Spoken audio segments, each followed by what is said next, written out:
Hello, everyone, and welcome to the fourth Buongiorno podcast. Yeah.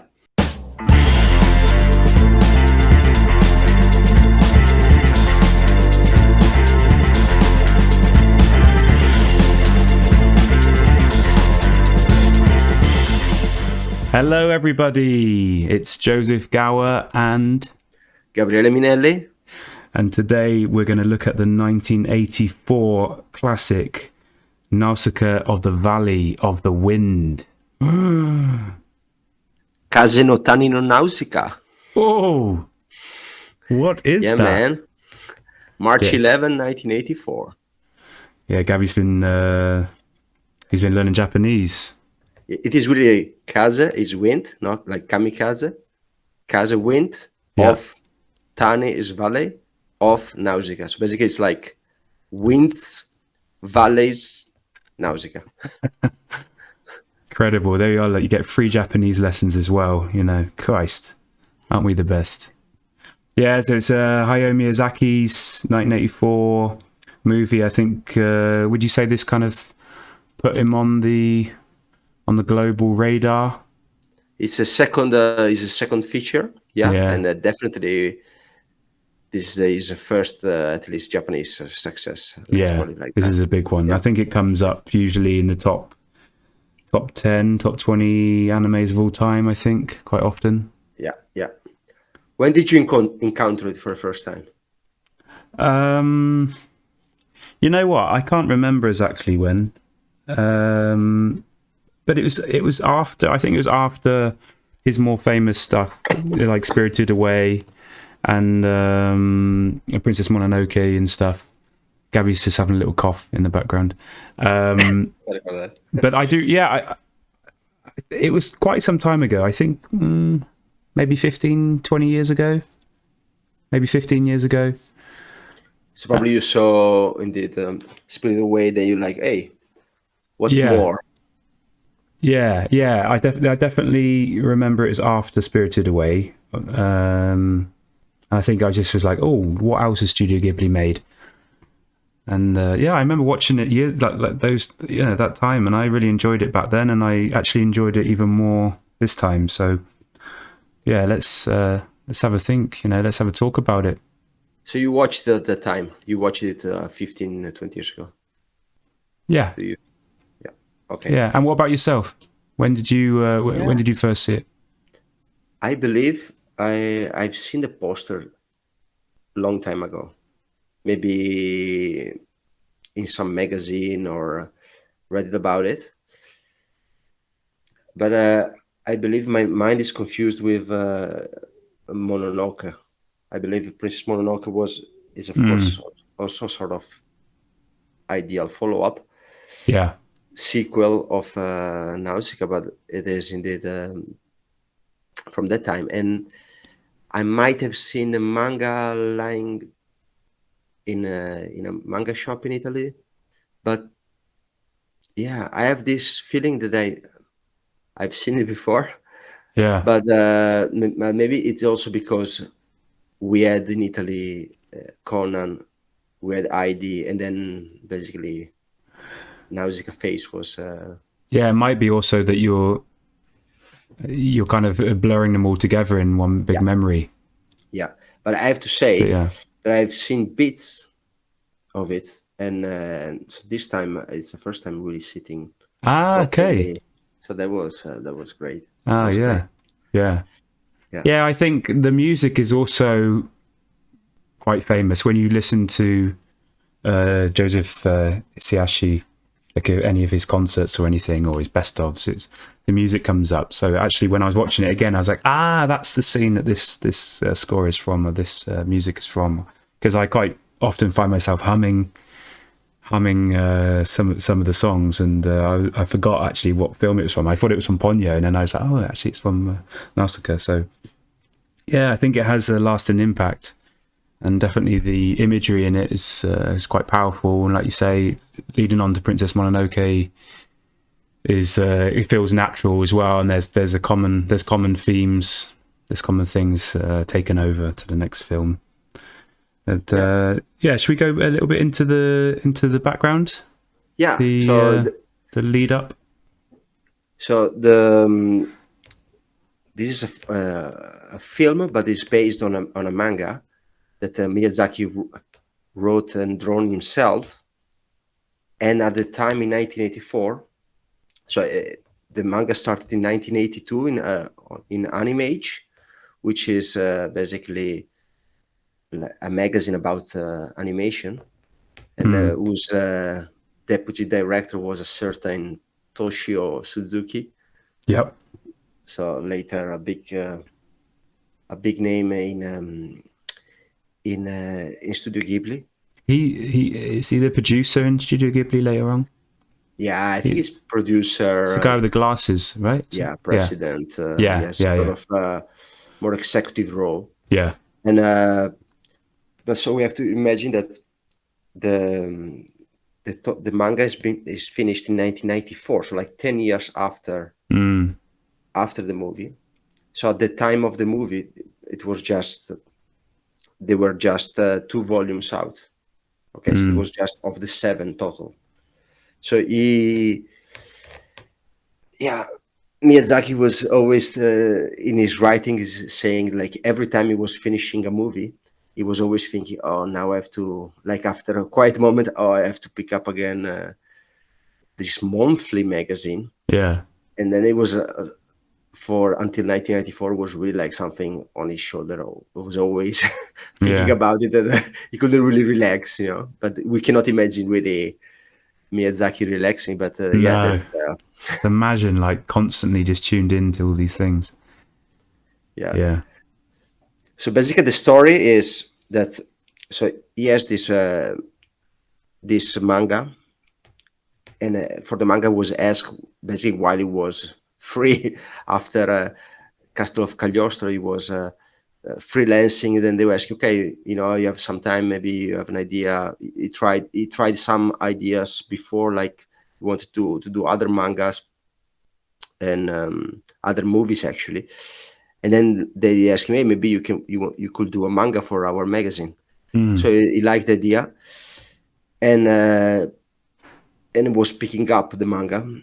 And then Tokuma Shoten, which is the publisher of Animage, because this is a magazine, but it's also like the magazine behind the Anime Grand Prix, which is basically the best, the Oscar of anime in Japan. Right. Yeah. So they asked him, okay, they would like to make a movie out of the manga, but then basically Miyazaki said, okay, I will allow to make a movie, but only if I can direct it, because then it's like, hey, I don't want to be that somebody else is going to do my manga. Yeah.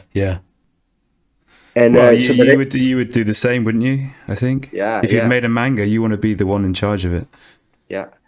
So then the idea at first was like, okay, let's do a short. We're gonna make a short for this Grand Prix. So during this event, they will make a 10-minute short. But then it was like, I want to make it a bit longer. Does it make sense to make 10 minutes? You cannot imagine making 10 minutes. What would you do with that? Right? Yeah. And then it was like, oh, we can make OVA, like direct to video. But then that wasn't profitable, apparently. They couldn't, at that time, in 1984, it wasn't profitable to make it. And then they tried to find a partner to co-finance the movie. And at the end, there was this advertising company, Aku Kodo, where the brother of Miyazaki worked. Right. Basically, but it's like the biggest advertising company in Japan. They partnered with it, and then it was released in the cinema of Toei. So Toei comes back again. Yeah. Because Toei has also cinemas, and there's also a story which at first it was not really pushed very hard by Toei, because of course Toei have their own movies. But then the president of Tokuma Shoten, really Japanese situation, went to the president of Toei, say like, okay, you have to push it a bit more. He made a like offer you couldn't refuse, and then started. Yeah. So then the next step is like, okay, basically the movie is greenlit. Now we have to make a movie. And first, immediately Miyazaki said, I want to have Takahata as a producer. Yeah. Okay, so like the producer is the person behind the schedule and pushing everybody and try to make it. This is what Toshio Suzuki now does. Like, just let go over any problems. Just make it happen. Put everything together. And Takahata said no. Takahata, he worked with on Castle Cagliostro, right? And they're not, but before they worked, of course, in for 15 years. They were super close together, and at Toei at the start. So if you want to know more about the first part of Miyazaki, go back to the previous podcast about Castle of Cagliostro. We talked about. That's true. Yeah, about that, and so basically they separated, and then they got back together as Studio Ghibli, but never really. They worked parallel, basically. Yeah. So they were super close, and basically Miyazaki was drawing everything that was in the head of Takahata, and also dropping ideas as well, of course. And but then at some point he was over. He was like, he wanted to have a career of his on his own. But now for this specific role, maybe it's also like, okay, I want to ask Paku-san to do the producer. He has to be the person behind. Of course, what happened? He said no. But then Suzuki went there and made this magic that he still has, right? And then everything was okay. So, but okay, we have the producer, we have basically the money behind the publisher, but there is no studio. Yeah. So what they decide, they picked a Topcraft, which was a small studio run by a former Toei colleague of Miyazaki and Takahata, Toru Hara. Okay, and then he's becoming later the president of Studio Ghibli. So what this small studio was doing was mostly doing outsource work for abroad studios, like for 1977, The Hobbit. Oh, really? So they made animation there, and they did Thundercats as well. Yeah, and so they were doing a lot of Western production, and of course the first choice was TMS, like because there was Otsuka, the other friend of Miyazaki, and all the people that worked on the Lupin series and the movie.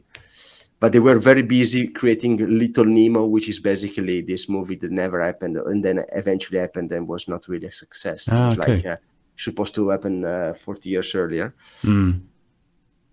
So basically, and this Topcraft basically was such a small thing. And then after Nausicaa, so we can already, this is basically what happened later, then it's going to be dissolved and become basically Studio Ghibli. Yeah. Yeah, it became Pacific Animation Corp. They split, right? Oh yeah, then is and the whole movie is has been made basically in 9 months of production, from start to the cinema. So again, it's really it's incredible if you compare to like 5 years production time. Yeah, these guys are just, their work ethic at this time it's so impressive. It's unbelievable, isn't it? I think like these people working, I mean, I read some of the, people working like 3 days solid, same clothes, not going home, working whatever, 20 hours of no break. I don't know. It's just, it's just absolutely mind blowing, isn't it? Yeah, I think, at this, of course, the Japanese society at that time, so they were like trying to show the rest of the world they mattered. Yeah. So especially after the Second World War, they started really from rock bottom. It was like, okay, we have something to give.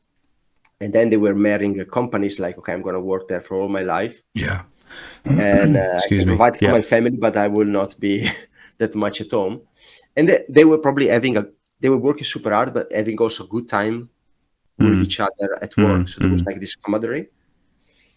and so they were also, maybe they were not maybe super active at certain hours, but then they were active in the night, and and they were all these pushes. That was crazy. Yeah. Of course, really, insane working hours, and it's not really healthy.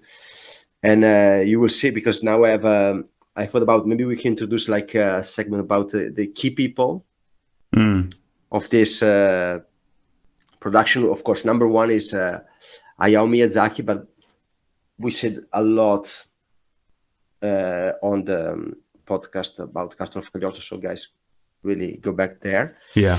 To have the basic knowledge, and then up to 1984, I think we are covered. Then we move later. Then we have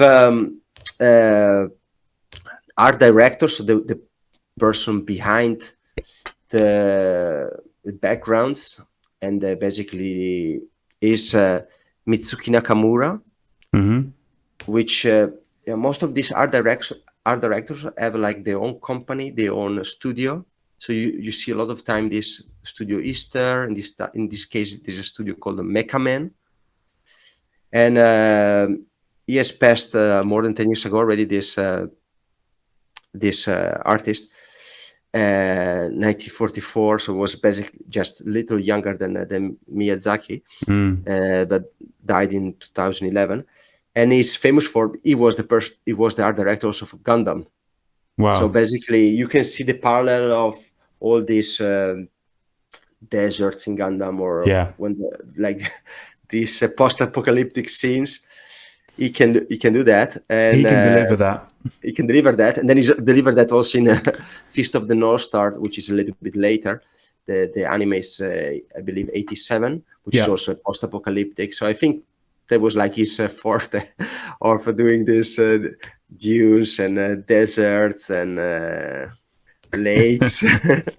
But he also did Speed Racer, or in Japanese called Mech Go-Go, which is one of the first anime that has been brought to the West, and Orange Road, which is more this shoujo anime, really important in the 80s.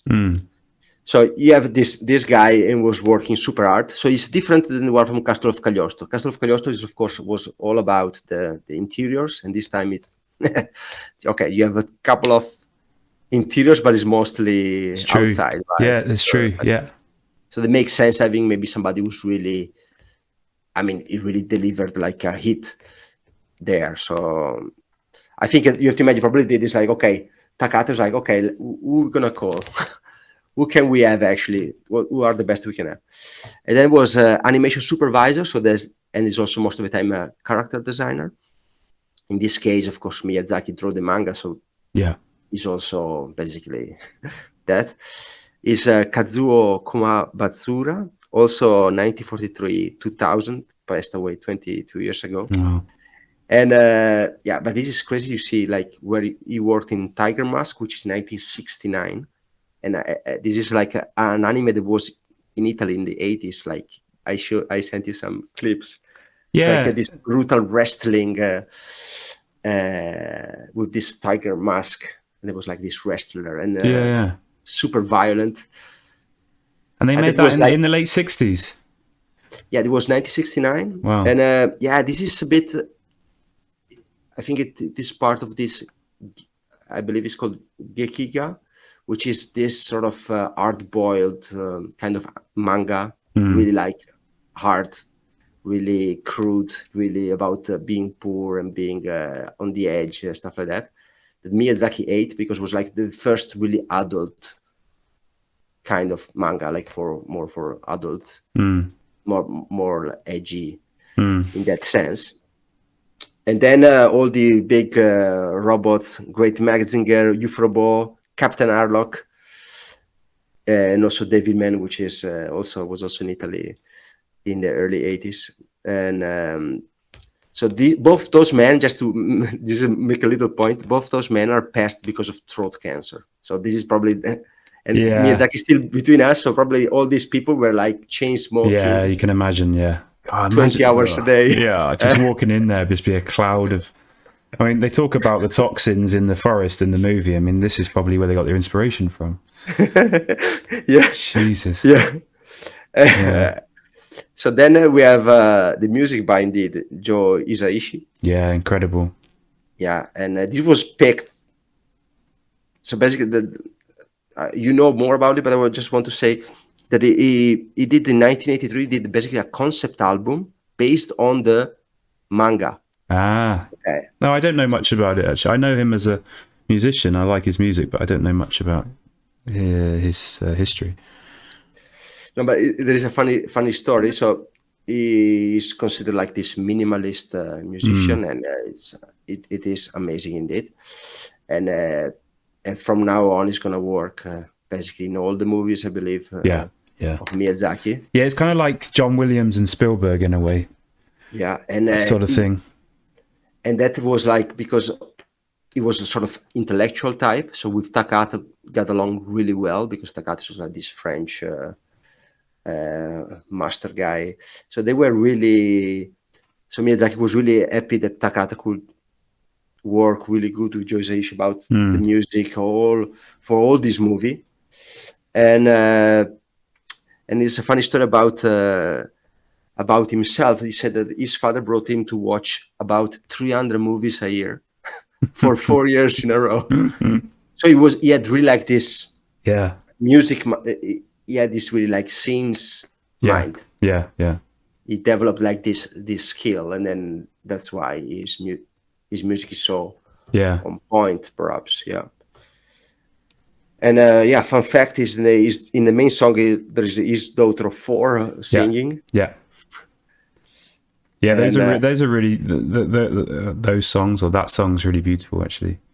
When it comes in, it's really poignant, and it's cool that he worked with his daughter as well. I like that little collaboration. Yeah, I think probably he's like fresh dad. Just exactly. I mean, of course, his daughter is 4, but he's like really proud. Yeah.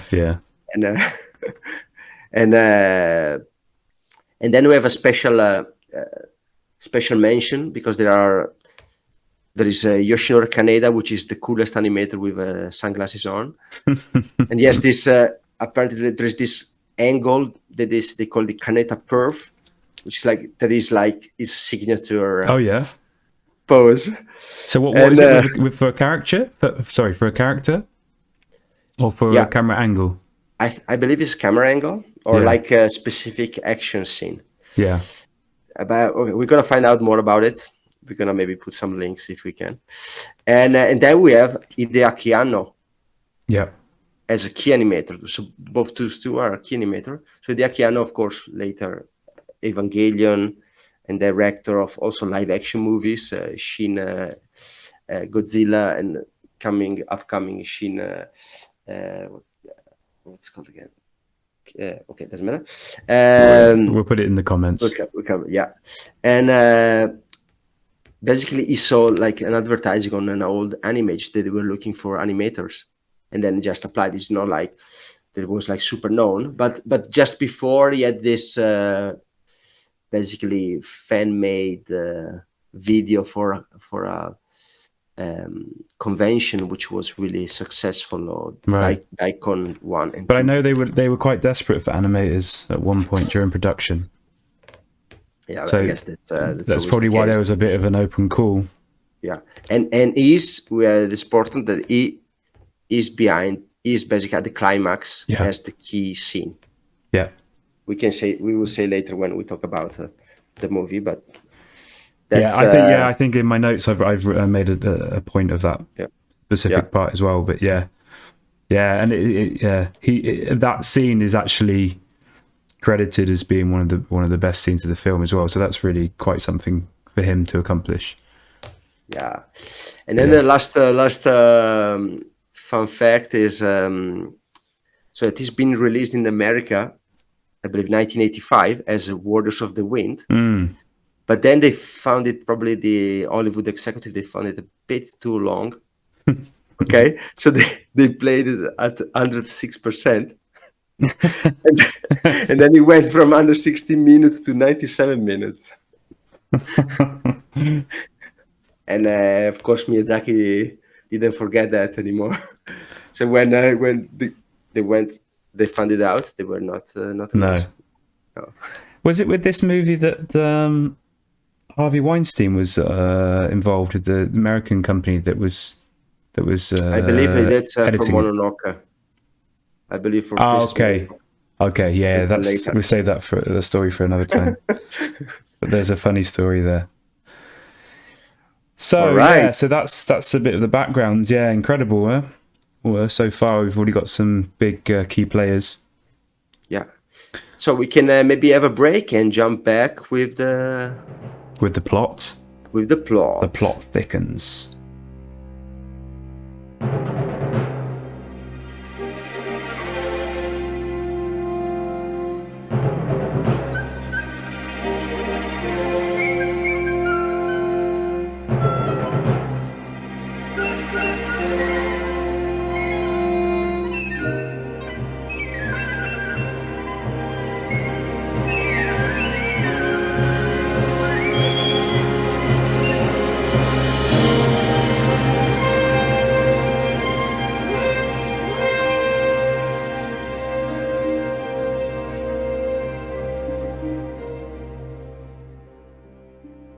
So the main story, it's as Gabri said, it's a post-apocalyptic setting.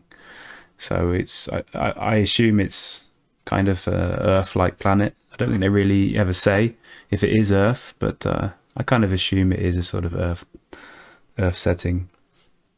And we see these we kind of see these shots of the landscape. It kind of opens up with these big scenic scenic scenes, scenic imagery, and you see mutated plant life.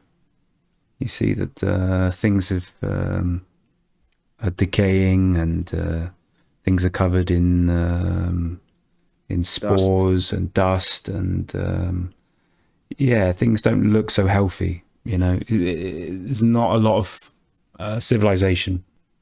You can already see that it's very much about the natural elements. And we see these windmills, and they're covered in spider web kind of things, or this silk. You know, you have pollen everywhere. And we come across this character. He's riding on a kind of ostrich. That's how I describe it to the viewers. But if anyone's played Final Fantasy, they'll understand what a chocobo is. So something like that. It's kind of like an Predates ostrich. that, right? Yeah, it does predate it. Yeah, we'll go into that a bit later, actually. And this character's wearing a kind of gas mask. So we already understand that that the environment they're in is somewhat toxic to humans, and everything is covered in this like this toxin, this pollen, this kind of this dust or whatever. And Gabby's hinting at something. I don't know what he's hinting at. Yeah, it picks up a doll, right? Picks up a doll. Yeah, and then but it crumbles, so it's Oh like there's yes, this true. feeling like it's like, oh, there's like life here. Oh no, it Yeah, crumbles. It's all lost. yeah. There was something before, something precious and human, and it's all gone. And he comes across this town, and you can see all the buildings are covered in this kind of, again, this kind of crystallized state, this kind of weird, this kind of webby sort of thing. And this is quite a horrible scene, actually. He sort of looks in this room, and there's these skeletons, and you can kind of make out quite briefly that they were maybe members of a royal family or something, because they have these crowns on. So they're, you know, maybe they're important people. Or, you know, it's just like, here we are. You know, even these guys are dead. It's like, it's obviously Yeah, he's like on a journey or something, right? He's like a traveler looking for yeah. It's almost like this lone wanderer, and he's got these two ostriches, and one's got bags, and he's carrying, he's like a mule, and then he's running around and just looking and probably trying to find information. And yeah, this is the only character we see. It's like, it could be just a kind of what's that film with Will Smith when he's the last man alive? New York. I can't remember now. Anyway, in you know, the these kind of these kind of like this classic post-apocalyptic scenes. And it's funny because it reminded me a lot, this kind of all-encompassing of houses. It sort of felt a lot like the red weed in War of the Worlds, if anyone's read that or watched the various movies. It's this kind of foreign plant life from Mars which takes over the planet, and you see like small pieces of what was before sticking out and protruding, but actually most of it is covered in this new kind of fauna. So it has that kind of eerie extraterrestrial sort of feel to it. And then we go into the intro. Then you get these kind of, I don't know if there's intro credits, but it definitely then the film says this was a kind of introduction, and now here's the kind of backstory. And the backstory is it's 1,000 years after the collapse of civilization, and a forest called the Sea of Decay is extruding toxic vapors, and it's covered the whole earth basically. So it's this kind of it's setting a kind of post-apocalyptic feel, that it's something bad happened. Something bad happened, some kind of war, something's happened, and they say they have this kind of image of this tapestry. It's really beautifully drawn, kind of tapestry. It's kind of medieval style thing, very simple illustrations, and it depicts the events leading up to the film in this kind of iconographic style. Yeah, or hieroglyphic a little bit. Yeah, hieroglyphic. Yeah, something like that. Yeah. Yeah, I also spotted, like, because you have this giant god, there is like image. One look a little bit like a Mexican. One of these, like this Mexican figure, but it is mostly like Greek, like early. Yeah, Greek. It feels like a mixture, doesn't it, of Aztec and Greek kind of imagery, and gods and planets and fires and things like that. It's kind of showing you that. I don't know if they go already into it, but they talk about the warriors, the god warriors. I think they don't talk about it. I think there was a mention in this, maybe in the role, right, at the beginning. Yeah, and then you see them at least. You see these gigantic. Yeah, these humanoid figures with these kind of I don't know, almost like lightsabers, but they're kind of these swords. Yeah, that's true. And I think it was sort of like the ultimate weapon. Yeah. In the war. Yeah. Right. Yeah, and in a way, they are just a personification of nuclear bombs or something. Like they're just like absolute destruction. It's just like when these guys come, that's it. It's the end of the world, basically. So we're 1,000 years after that, and then we are basically introduced to another character. Yeah, 1 second. There was just the last image. Is just this. It ends with like this flying angel, right? On a blue robe. There is just the last image of this tapestry. Yes. But it's really like you need more like something from Babylon, like with this long beard. Yes. Yeah, I think it's like a profile image. Yeah, it's profile. Yeah. Like what you beard and wings and a blue robe. Yeah. Yeah, like what you'd expect to see from like the Assyrian statues or monuments or something. This very this very I think it's quite a typical sort of image that you'd expect. So anyway, we see this. We're introduced to another character, and this person is flying over this world, and they're on a glider, and they're passing over these mountains and these kind of weird kind of hybrid mountains / faces, sort of these weird skull like I don't know, they're just these humanoid skulls, but they're the size of mountains and things, and it kind of feels or it kind of felt like in Alien, in Ridley Scott's Alien, I think it's 1979. I think there's disc jockey. So when they first land on the planet, and you get this scene where they go into the alien ship. They haven't even met the alien yet, and they haven't seen their eggs or anything. But there's this driver guy, and he's kind of fossilized. And they actually, late in the new film Prometheus, he becomes one of the main bad guys. But anyway, you kind of see this like 10-second scene of this disc jockey, they call it, and it's similar to that. It's this weird, I don't know how to explain, kind of human / stone hybrid, creepy kind of zombie looking thing. I don't know. But you get these kind of images at the start of this film as well, over the landscape, and actually the person is Nausicaa. I say Nausicaa. How would you pronounce it? Yeah, I think it's Nausicaa. Nausicaa. Yeah, Nausicaa. Yeah. So Nausicaa. So this is our main protagonist. Yeah, our main character. And she's got a mask on, so you don't really see her full features yet. And she's also investigating this forest. She's also flying around, and she has this kind of explorer characteristic to her. You know, she's how do you say? Yeah, she's kind of free spirited and seems quite brave. And she's running around this strange, eerie forest with these large, overgrown plants and alien lives and weird insects. These overgrown, how do you like, dragonflies and things like that.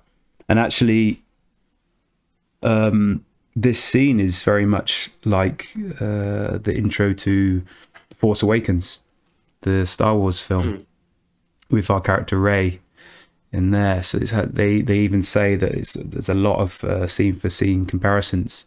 So if anyone's seen that, the Force Awakens, you'll know at the start with Rey, and she's exploring this Star Destroyer. She's looking for materials and things. It's very similar. She's kind of very similar lighting, and she has this goggles on and this mask and things, and you never really see her at the start. And yeah, she's taking and Nausicaa's taking samples, and she's tracking something called an ohm. And they come up a lot in this film. They're really important creatures, and it's kind of like gigantic bug. Yeah, it's a huge bug, and it's kind of like a larvae kind of creature in a kind of shell with these like 20 eyes, all these kind of like curved domes, and has these tentacles at the front, and kind of moves almost like before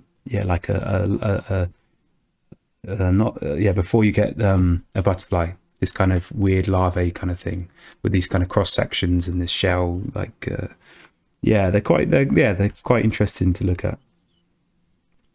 And but she finds like a dead one, right? She finds basically in the center of this really thick forest. What would kind of just a shell, I believe. Yeah. So she's following these tracks, and it's basically just the remains. Maybe it's just a dead one, or it's like it's shedded its shell. But yeah, I assume it's a dead one. And she wants to take a piece of it. She sort of makes this small explosion around its eye, this kind of dome thing that's almost like what you'd get in a plane, like a cockpit.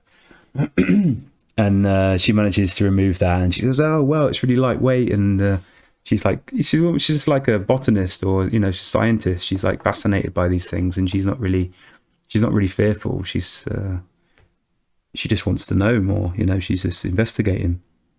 And I was just thinking, actually, the best way to describe these creatures for anyone that hasn't seen the film is if you've seen Starship Troopers by Paul Verhoeven, this kind of brain bug that you see at the end. It's a bit like that.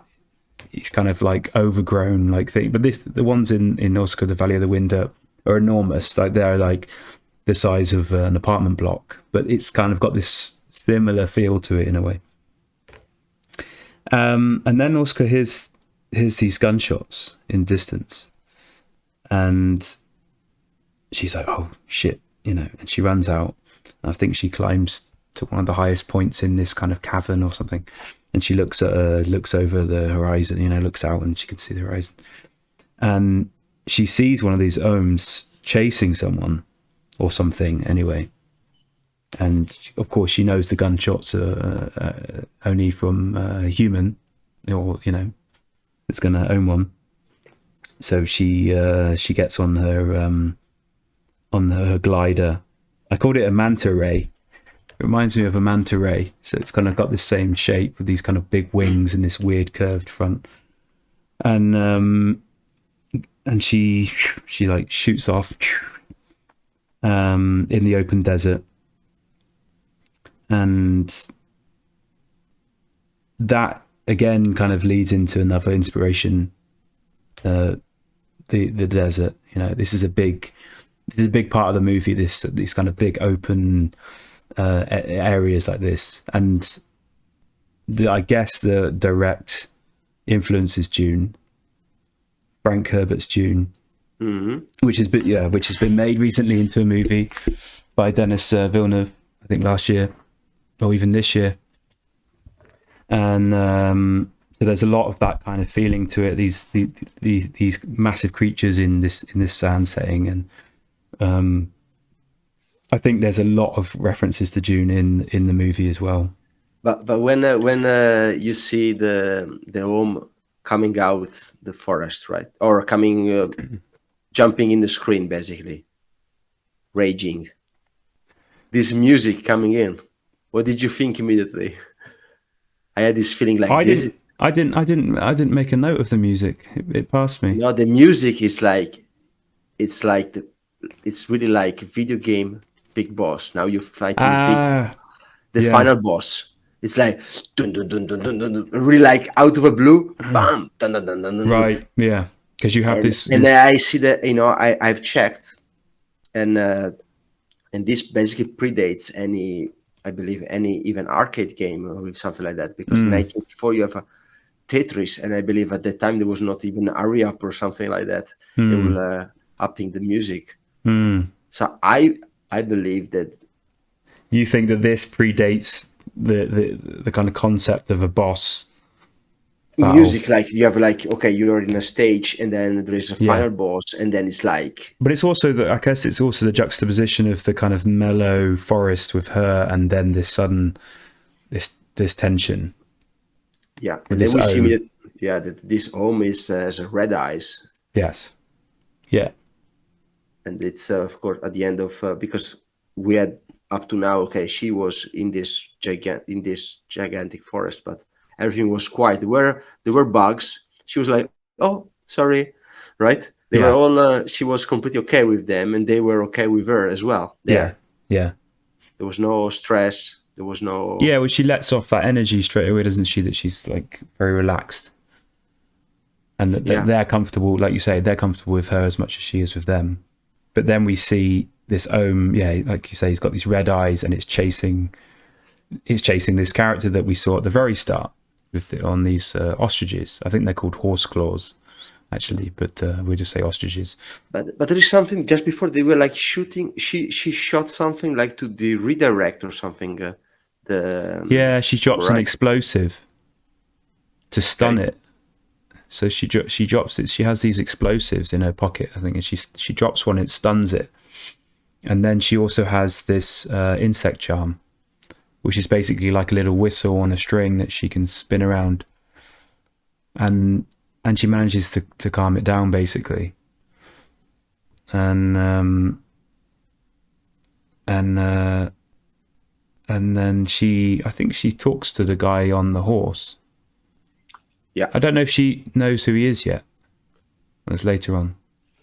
Yeah, she said, "Oh, you go that way" or something, because. Yeah, something like, "Go that way. That's the safest." And then anyway, they go that way, and and they meet on this little hill where the windmills are and stuff. And she finds out it's actually someone she knows.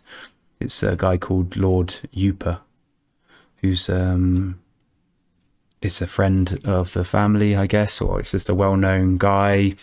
I think a bit of a legend, bit of a loner, but something. Bit of a Gandalf, huh? Yeah, right. Yeah, something like that. Like everyone knows him, but he's not always mentor. around. Yeah.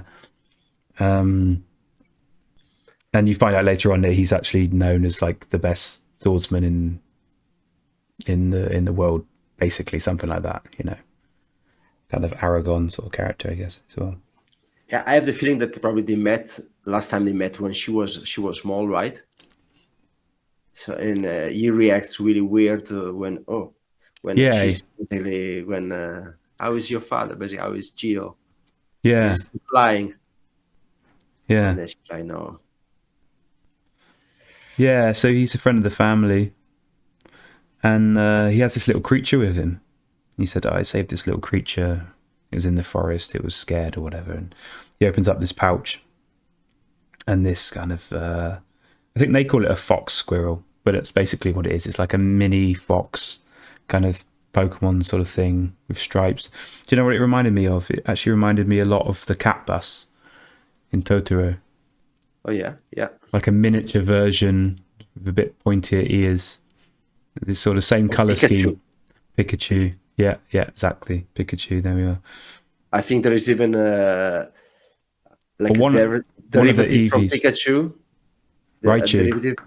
Raichu. Something that is really similar, right? Yeah, it's a cross between Pikachu, Raichu, and an Eevee or something like that. Yeah. It's this kind of thing anyway. But anyway, it jumps out and I think it straight away bites her. It's like raging on her straight away, and Lord Yuba's like, yeah, be careful, whatever, they're vicious, and she just doesn't flinch. So Nausicaa doesn't flinch at all, and I think it even draws blood, and then as soon as it does that, it just completely calms down, and I think it's purring, and it's like it licks her or something, licks the wound, and you see there straight away, and also in the first scene, that Nausicaa has this kind of magical thing with animals, creatures. She knows how to be calm around them. She knows she can pick up on their senses. They can pick up on her. There's something going on there, and that's a running.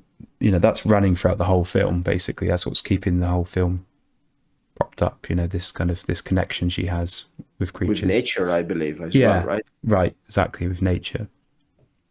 Anyway, this creature's called Tito, and doesn't really play a role. Actually, it doesn't really have an important role in the film, I don't think. I can't think of any other scene that's really that important. But anyway, it's like there is later when he's like giving basically a heads up to Lord Yupa how to go. Okay, but yeah, otherwise I can't think of anything else. Yeah. There's a scene where Nausicaa opens her shirt. Yeah, there's a 1 second shot. Yeah. Yeah. She's like jump in, and it's just like a cleavage shot for 1 second. It's a bit ridiculous, actually. But yeah. But yeah. So anyway, you have this little fox character, and then she says, "It have a little longer in the manga, maybe Yeah, maybe that's the thing. We don't know.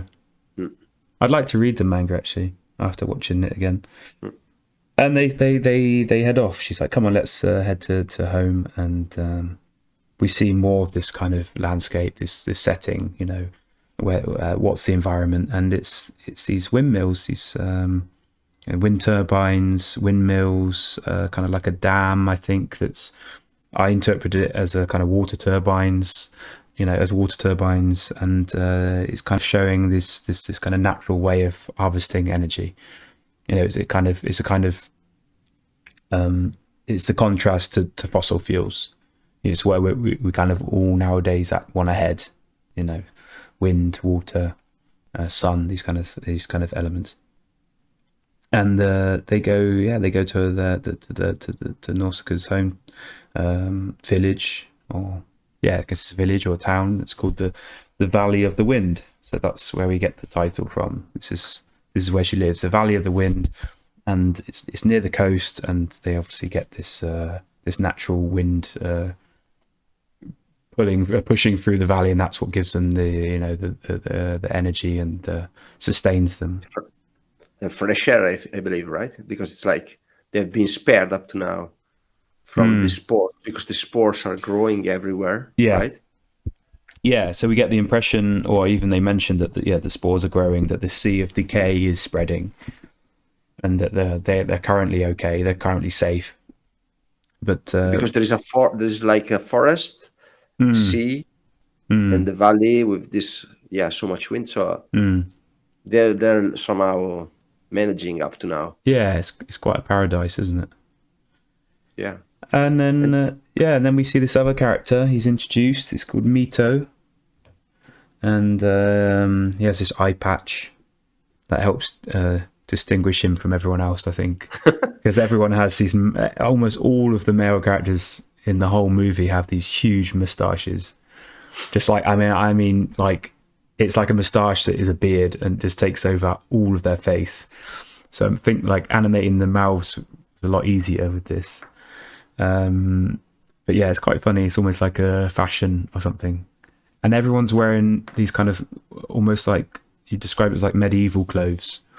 It's just like a robe or something, simple leather boots, and quite a lot of the people are wearing these kind of leather hats. You know, something that you'd imagine from the medieval period. And so this Mito is a kind of leader. They don't really explain, I don't think, his function. I believe he's a family. I believe he's like an uncle or something. Okay. Yeah, I just put him down as a kind of just, I don't know, like the mayor or something. Yeah, so he's important. Yeah, and we see that Lord Yupa is really loved by the folk there, right? It's really They recognize him a little bit like Gandalf coming with his fireworks, right? Yeah, exactly. And what treasures have you got? What have you found? Yeah, see, this baby is born. This lady has a girl, has a boy. Yeah, that's right. He has to kind of name them or something. Yeah, we'll think about it. Yeah. Like, get the fuck out. Yeah, I'm shattered. Let me have a drink first. Yeah, exactly. Yeah. Just been out in the desert being chased. Christ. And we see also that Nausicaa's father is I guess the king of the town, of the village. You know, he's the main leader, and he's sick in bed. Chieftain maybe, or something like that, right? It's like it's like at the end, this is like a village. It's not really like a nation or something, right? But it's somehow probably there's not much around, so that's No, you're right. I mean, you could just say he's a chief, but he's a leader, and he's. I mean, she's a princess, so yeah. Okay. So then, but they don't really call him king, so maybe the princess. I don't know. Yeah, but it's okay. Yeah, I don't know. I imagine he's a kind of king, and she's a princess, and they explain that he's sick basically from the spores of the Sea of Decay, and I guess it's a kind of cancer or something. Basically, it's like it's making everyone slowly sick. It's in the water, it's in the air, it's in whatever, it's in the food. You know, there's these spores everywhere, and there was something I noticed as well with the jewelry that he's wearing. This kind of crown and things, and it's also in a lot of the other characters that they have. They have these red and blue kind of crystals, or you know, like I say, precious stones, gems, which are directly comparable to the Ohm's eyes. This red and blue. So there's something about this Ohm and its eyes that's important to them, and they obviously put that into their jewelry. It's I don't know. It's something going on there. You know, it's like I'm not sure, but there's something between this kind of yin yang, kind of rage and peace, and then we see this other character that's surrounding the king in this castle. It's Obaba. Yeah, I think that's how you pronounce it. and she's kind of witch or a doctor or something. You know, this she's a also counselor or got, something, yeah, right? she's got this robe Blind. on. She's also old. She's blind, like you say. And she's making this kind of soup for the father. And they talk about the legend. They're talking about this kind of legend and this story with Nausicaa, and I think with Lord Yupa as well, and kind of harking back to the tapestry at the intro. It's sort of saying about the legend of this person that dressed in blue robes who would bring harmony and guide the people to a new world, because they're all aware of this Sea of Decay, and they're all aware of how finite their time is, before inevitably this thing's going to encompass them. So there's this legend that this person would bring, like I say, bring them somewhere more peaceful. And so that's just the kind of background. In the meantime, there's also and basically Lord Yupa is running, is looking for this blue legend, right? Okay. He's looking up for this person. So probably like maybe in the first village, he was also looking. Right. Yeah, I didn't pick up on that, but that's a good point. Yeah. Yeah. Then we have this kind of, I guess, a kind of turning point in the film. Yeah. It's nighttime, and everyone starts picking up on something in the air. So there's the guards and everyone's around, and they're like, something strange, something going on, and there's a kind of storm coming. I think both literally and metaphorically. And out of these kind of dark sky shots, we see this ship starting to come through, and it's being attacked by insects. So it's got all these weird insects on it, and it's basically it's falling through the sky. It's going to crash. It doesn't have full control. And it's how do you say it? Tolmachian? How are we going to pronounce this? Yeah, something like that. Tolmachian. Yeah. So we know it's a Tolmachian airship, and it's this massive thing. Big one. Yeah. Massive thing. Yeah, it carries like hundreds of people. It's this huge thing. Nothing we'd seen so far in the movie. And it's being attacked, and we see that there's people on board. There's civilians. Yeah, Nausicaa is shot, right, like with this sort of how do you call it? Like she's also now flying. She's with a glider as well. Yeah, she's up with a glider. Yeah, that's right. She gets a glimpse of a girl. Yeah, they make it's only like a very short, couple of seconds, but she makes eye contact with this girl about the same age as her. And then as soon as they make eye contact, it's like this ship just goes smash into the side of this mountain just outside the village. Boom, it blows up. And Nausicaa's basically by the wreckage. She goes, it's a ball of fire is like everything. Yeah. It's like impossible, right? Yeah. Everything's like, there's like no survivors. Boom. And all the insects are pretty much dead. There is one though. And she goes to this girl who managed to kind of, half survive, half dead, half survive. She drags her out, and her arms are chained up. She sees she's a prisoner, which is also a bit strange. So, who is this person? And I think she says, "I'm the princess of," and then this is another kingdom or country. Pajita? Yeah, Pajita. So these are our main things. We've got the Valley of the Wind, we've got Tolmacheia, and then you got Pajita. These are basically our three main, let's just say, kingdoms in the movie. Exactly. And so she's the princess of Pajita. and she dies basically, right?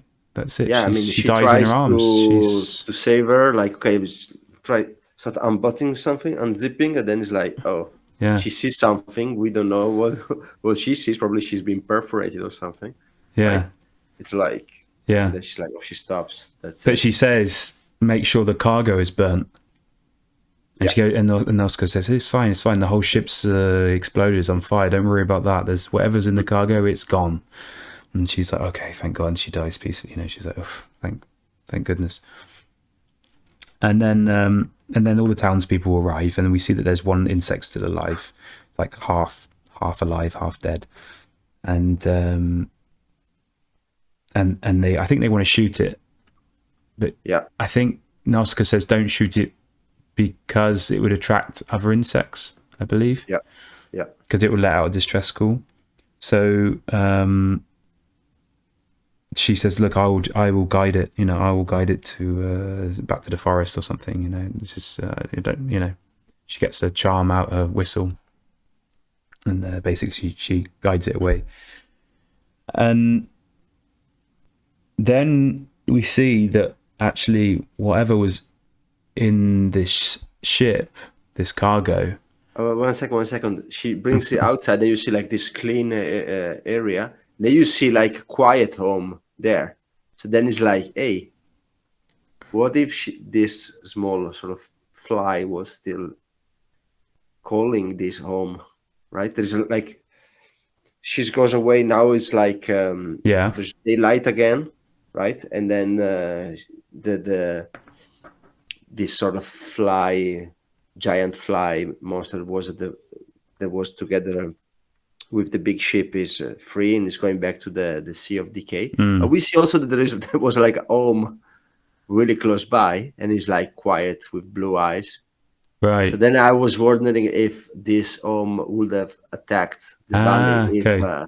If they had shot it, Yeah, so they were that close already to yeah, being attacked. Yeah.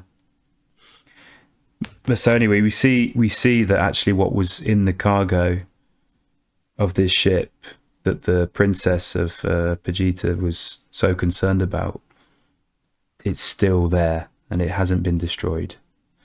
And it's basically this, I don't know, this like the size of a house, big red pulsating egg thing. It's freaky. It's freaky. It's like, you know, talking about Alien earlier. It's something like that. You know, it's this kind of veiny red, translucent thing. It's like something from a different world. And it didn't die in the fire, and it didn't get destroyed in the fire in any way. And you know what that reminded me? Yeah. Akira. Yeah. Yeah, it's true. At the end. Yeah, because you also have like this. I mean, this monster was also supposed to be like in this kingdom of Vegeta was under the ground, right? Mm. Laying there, and they were also like basically controlling him and to one day use him, right? Yeah. And that's a bit the idea of how to use Akira as well, right? Like to have it, to develop it as a weapon and to use right. it. Yeah, that's true. And also like a sort of nucleus thing, right? This sort of cocoon. But instead of being the gigantic monster, it's a kid. But I think that maybe that part has been maybe used by Katsuya Otomo. It's true. Yeah. At least like the idea of having like this weapon creature. Yes. Yeah. Something should not be touched, right? Yeah. Exactly. And that's basically what they say. I think Yupa tells Mito that there's a rumor that they discovered this thing under the city of Vegeta, and it's a monster from the old world. And I think that's when they then talk about the warrior gods or the god warriors. That these were the things that we mentioned at the start. These kind of large humanoid creatures with these swords that caused destruction. I think it's called. I think they describe it as is it the 7-day fire, something like that. And it was 1,000 years. That was before. 1,000 years before. Yeah. So So we know that whatever this is, its ancestors or the things that came before it were these very formidable, dangerous weapons. But this sort of skull we see in the landscape, they're supposed to be the rest of them, right? Yeah. So that's what those are. Yeah. So the things that I was describing earlier, they are these kind of mountainous things. Those are the dead remnants of these guys that've basically become the landscape. And yeah, it's creepy. It's creepy stuff. The imagery of those things. You know, they're not. It's not just a skull. It's got this weird something to it. It's a thing of nightmares. Yeah, at the end, probably they were projecting this the risk of a nuclear war. Yeah. Like the results of a nuclear war, where basically civilization is completely erased. Yeah. Yeah, I think that's it, isn't it? I mean, that's I think that's the theme, isn't it? That's the running theme, and it's that how close are we to this, and do we use nuclear weapons again? You know, and how would we respond, and what's the destruction of what happens, and I think that comes up a lot in their movies, don't they? In the Studio Ghibli movies, I think it's kind of but this case is really like, they are really like the basically. I agree with you that these giant gods monster, they are basically nukes, right? They are nuclear weapons, and they're personified, aren't they? Yeah, and especially in Japan, Yeah, well, that's it, right? That's the place. I mean, that's why you get things like Akira talking about that. Yeah, I think it's the first scene in Akira. Yeah. It must be a constant fear. They like I said, they're the nation that's the only nation that's experienced it. There is this kind of there's this echo of that still with them, and that's probably their biggest fear still as a nation. Yeah, I don't know if they are scared to have another one, but well, they demobilized. I mean, they demilitarized after the World War II, so they completely scrapped all of that. Yeah, and obviously for the better, because they did really well. They are doing really well as with their economy, but it's just I think that it's like the same as in Germany, where everyone's really opposed to fascism. I think it's the same in Japan, that they're really opposed to this not happening again. We don't want to be in a situation where this happens again. Yeah. And maybe in the 80s, you still got the Cold War going on. Yeah. It's just, you still got this going on with Russia and things. So there's a lot probably in the air, in the zeitgeist at the time about nukes still. And funny enough, we're talking about it now in early October 2022, it's also coming back in a way, isn't it, with Russia? We're also talking about nuclear war again, and the risk. The risk, and maybe that starts to come into film again. This kind of feeling. Definitely. Yeah. And then a Tolmekian ship appears, and it's the daytime, and it's basically. Well, not just one ship, actually. I think it's more than one. I think there's like basically a fleet of these Tolmekian ships, and they're unloading these kind of troops that are in this sort of medieval armor sort of thing. Just we get this small glimpse of them, but then Miyazaki cut to the Valley of the Wind, where people are now burning the spores of this, because after the first plane arrived, then we have all these spores of the Sea of Decay now in the forest close to the Valley of the Wind. It's true. So they are clearing up all that, burning with with the tools, trying to make it. They have these little flamethrowers, right? And they're checking the pulsing blob, indeed. Yeah. Yeah, and so Mar indeed. go on. Yeah, and then That these planes arrive and one smashes in one of the mills, right?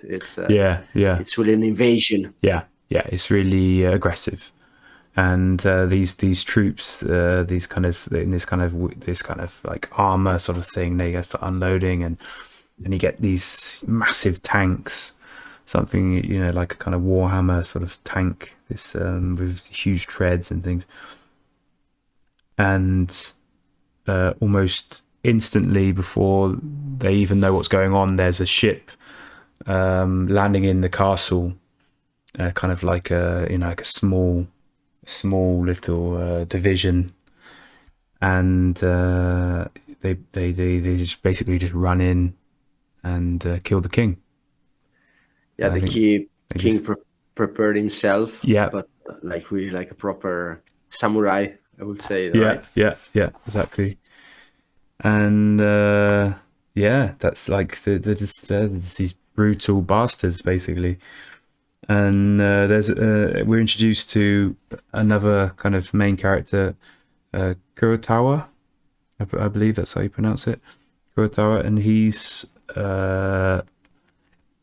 well, in this army, he's basically the second one down. It's the second in command, and he's just kind of like Weasley kind of, I don't know, almost like a backstabbing kind of guy. I don't know. You just want to punch him in the face when you see him. He's just Yeah. Oh, he's horrible. And we also see the main commander, and her name is Kushana, and she's in this kind of golden suit of armor in a way. I think she has this golden kind of claw, kind of like gauntlets, and she's quite big, and she's got this like jewelry on her forehead. And I think before we see her, we see that Nausicaa is basically she basically tries to avenge her father. So she's there. She flies in, and we see that she's also a great fighter, and she kills like a handful of these guys. And I think it's just before she kind of, I don't know, kind of gets killed herself in vain. I think then Yupin jumps in, and he literally beautiful animation. Yeah, right? Yeah, he jumps in and then he kind of literally gets between her sword and I don't know, some other the guy's sword. I can't remember exactly who. But he gets, basically he's bleeding. Like she stabs him and like there's blood is dripping down, and but he's also completely calm. Like he knows that there's no point in her dying as well right now. Yeah, this is completely pointless. And all the villagers surrender, and the whole village surrenders, and all the villagers surrender, and then Kushana claims that they have come to to unify everyone. Yeah, they should take a referendum, right? Yeah, exactly. They've come to do a referendum. But they already put their flag on, right? It's already. Yeah, exactly. Yeah, I think 90% of the villagers agree with them. But it's ridiculous. They come to unify, and they say that basically we want to burn the Sea of Decay, and we want to destroy it. But it still doesn't really justify why they killed the king. I don't think they really explain why that's needed. Yeah, maybe they wanted to have power. Yeah, power void indeed. So it's known that this kingdom, this Tolmekian kingdom, they are a warmongering nation. You know, they're a military nation, so it's in their blood to be like this as well. And this is how they're described. Again, a bit like how Russia is today. And then we see that Obaba says, yes, okay, well, you can try and burn the Sea of Decay, but this has been attempted time and time again. you're not the first people to come It's up with this idea. stupid. Yeah. Yeah, all it does is exacerbates the situation and makes it worse. It doesn't work, but they don't want to listen to her, and she says, yeah, it's only going to result in the destruction and more destruction from the Ohm, basically. So we know that these Ohm creatures, they will respond to this. They will rage, and it's pointless, it's futile. And anyway, Kushana says, well, look, we want to revive this egg, this god warrior, and then that's why we have it. That's why we took it from Vegeta, and this is our mission. Blah blah blah. So yeah, it's pretty crazy, but yeah, they have the tanks, they have the guns, they have the warships. They get to kind of dictate everything, really. They almost start an uproar when they hear that their king died, right? But then Nausicaa said, "Okay, now, yeah, we must submit to them." When they hear that the king has passed, has been killed, then it's like, yeah, everyone's pissed off. Yeah, logical. Yeah, but she understands that this battle isn't going to be won today, and level heads will prevail. So she calms the situation down, and Yupo, I think, is sort of trying to devise a plan and think how they can deal with it. And I think it's nighttime again, and I think they have a problem now because they have tried the Tolkien to move this giant god monster from Pegita to their place, right? But with the largest ship, didn't work out because the largest ship crashed in the Valley of the Wind. Yes. So now the new plan is to revive it there. Yes. At the Valley of the Wind. So probably, like, location-wise, they should be somehow in between, right? The Valley of the Wind should be between these two nations. Yeah, it's true. Two cities, at least. Yeah. If we were going to make a map, yeah. So they're basically like, let's revive it here. That's your mission. Kurotawa is left with basically the task of reviving this monster. And apparently they have like a front, right? They are fighting with the Pegita there, right? They are no, wait. Or they have already won Pegita, so the Tokumekian are now in Pegita. Yeah, I'd imagine if they've retrieved the egg, then they're probably governing over it. Yeah, they're governing over. Yeah, that's the kind of feeling. So there might be some kind of resistance there. Yeah, so it's a little bit more organized nation. Yeah. Than Pegita. Yeah. But anyway, it's the evening again, and Yupa's looking for Nausicaa. And I think he goes into her bedroom and he can't find her, but then he notices something like a little Tato. Tato notices it. Yeah, that's right. And it's like a secret door, secret entrance that leads down into this kind of underground chamber, and we see Nausicaa's in a kind of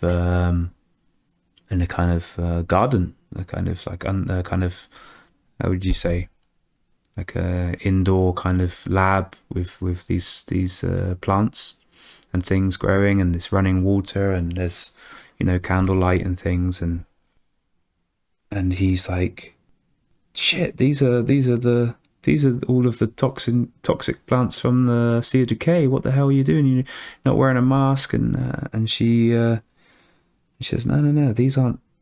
I've raised all of these from spores. These are all harmless, and actually, it's just the fallout.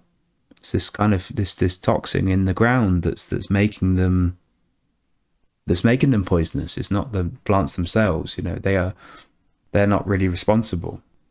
And she's already sort of showing that she's she knows a lot about this, more than because also probably the most water people. comes from the deep in the ground from the mill, right? So Yeah. the water and the Yeah. sand. Yeah, she has all this clean earth, this clean sand, clean water, and and he's like, "Whoa, okay, this is incredible." That actually, that maybe we're mistaken. We don't know everything about this Sea of Decay that we thought we did. Yeah. But I don't know if he mentions it then. But this is basically that with pure water and sand, basically those plants are not toxic, right? Yeah. So basically that means that the rest is all toxic. Yeah. So it's all really bad indeed. The fallout, Yeah. as you said. Yeah. Yeah, but I think it clarifies that it's not the plants themselves. That just a plant on its own isn't just a toxic thing. There's something else that's making them toxic. Because she's shown that if you have clean water, sand and the plant, it's absolutely fine. But anyway. But do you think there was the Sea of Decay was there before the war 1,000 years ago? No, I don't.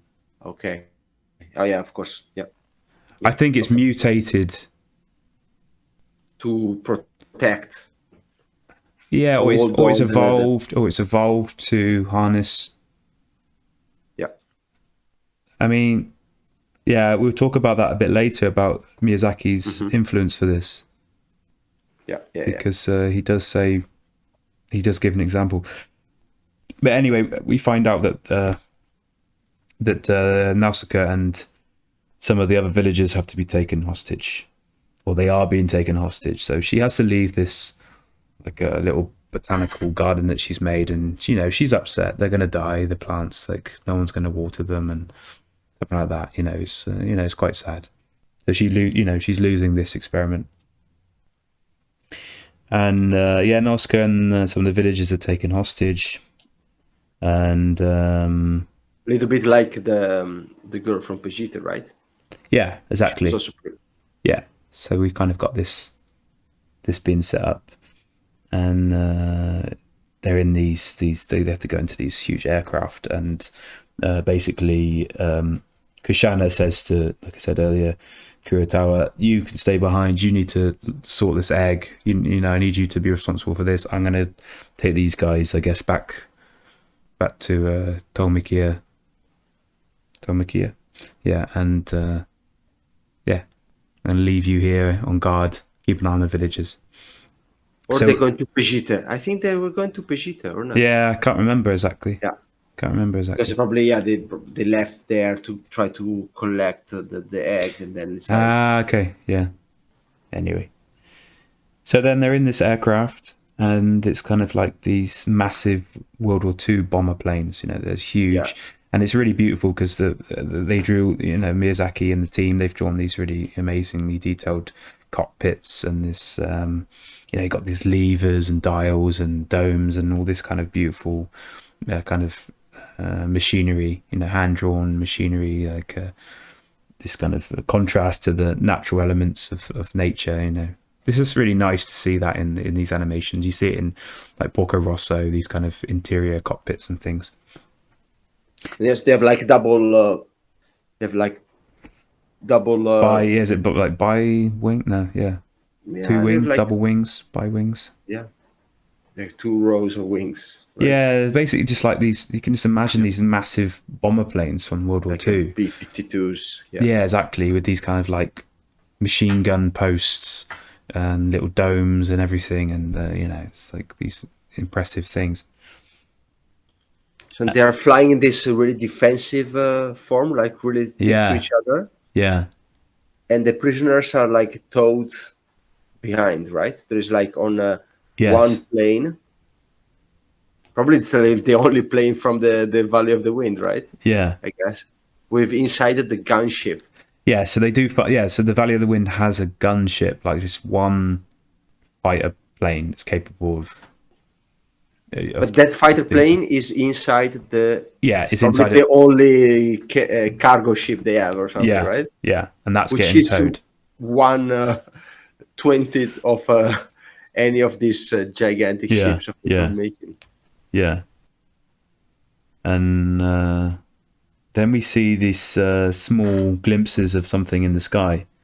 I think Nausicaa, I think she sees it, something kind of in kind of hidden by the sun's glare, and it's this red spaceship, and it's flying above them, spacecraft or aircraft, not spaceship. And then it comes in shooting, and it starts like obliterating these massive aircraft, and everyone's like, battle stations, blah, blah, blah, getting on the guns and shooting it, and it's like whizzing around, it's blowing up everything. And then I think we see inside the cockpit there's this guy with like a little mask on, and he's just going around destroying all of these massive carriers. And it's a pilot from Pajit. It's one of their pilots. And it's I mean, the explosions and things in the animation are just beautiful. I mean, like how it's just slowly going down, things like breaking in half, and it's just beautiful. And you get all of these explosions, like this. Every time there's an explosion, you get this like light kind of going over the whole scene. So all the characters' faces suddenly become like white or yellow. You have these really incredible kind of contrasts and things. It just looks incredible. And I think he's about to. He's about to destroy the main. He's about to destroy the main ship that's carrying the villagers and Nausicaa. And I can't remember. Maybe you remember better than me, but I believe he then basically away. is winning. He's like shot down the left, the right, I believe. Then he's coming there, like going straight, shooting already. But then he sees Nausicaa. Nausicaa now stands on top of the plane. Yeah, that's it. And then he's like, "Whoa!" He has like this shock. Yeah. He hesitates. So then he flies over, but then he has a jet behind him, and then he is shot for the first time. So then he has a problem now. Right. And in the meantime, the plane is burning like hell, right? And so it's about to collapse as well. And Mito and Nausicaa are trying to get out to get to the gunship. Yeah. And just before, in the meantime, also like the other plane is also with the other prisoners is loose. Yeah. Completely gone without propeller. Yeah, that goes gliding off in one direction. Yeah, and because below there is like this gigantic cloud, a toxic cloud. Yeah. The filter is like absurd. It's like a lot. There's this fallout it did everywhere there, just below. Yeah. And just before they get to the gunship, then Nausicaa sees Kushana, which should be like, she basically killed their father.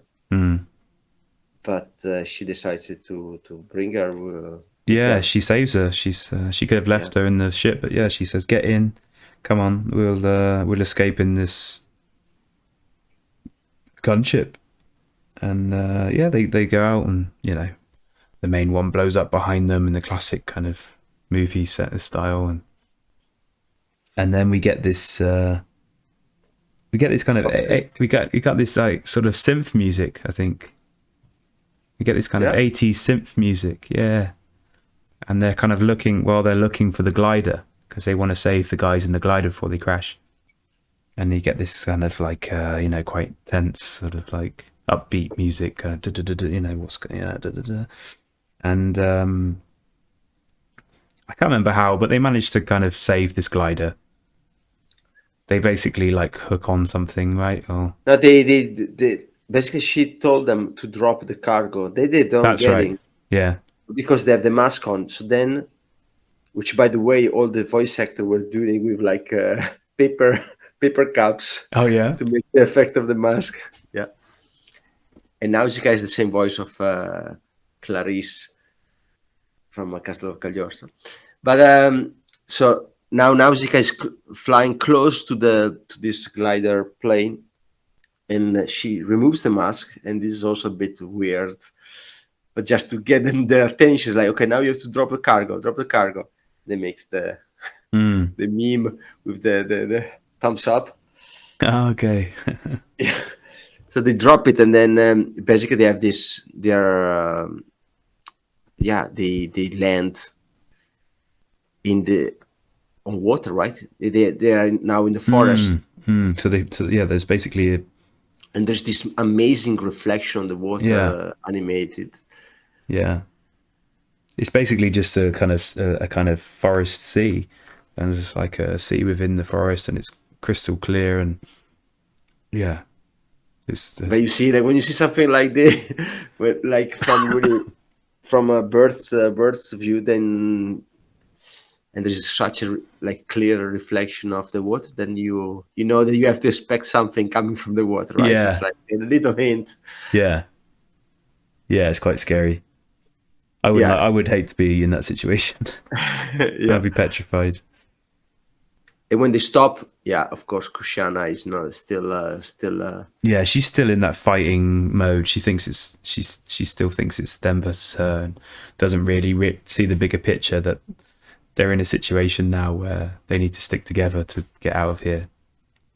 And she pulls out a gun, and Nausicaa is basically like, if you shoot that gun, we're all screwed, because you're just gonna piss off every insect in this entire forest. So don't be stupid. And of course she shoots the bloody gun.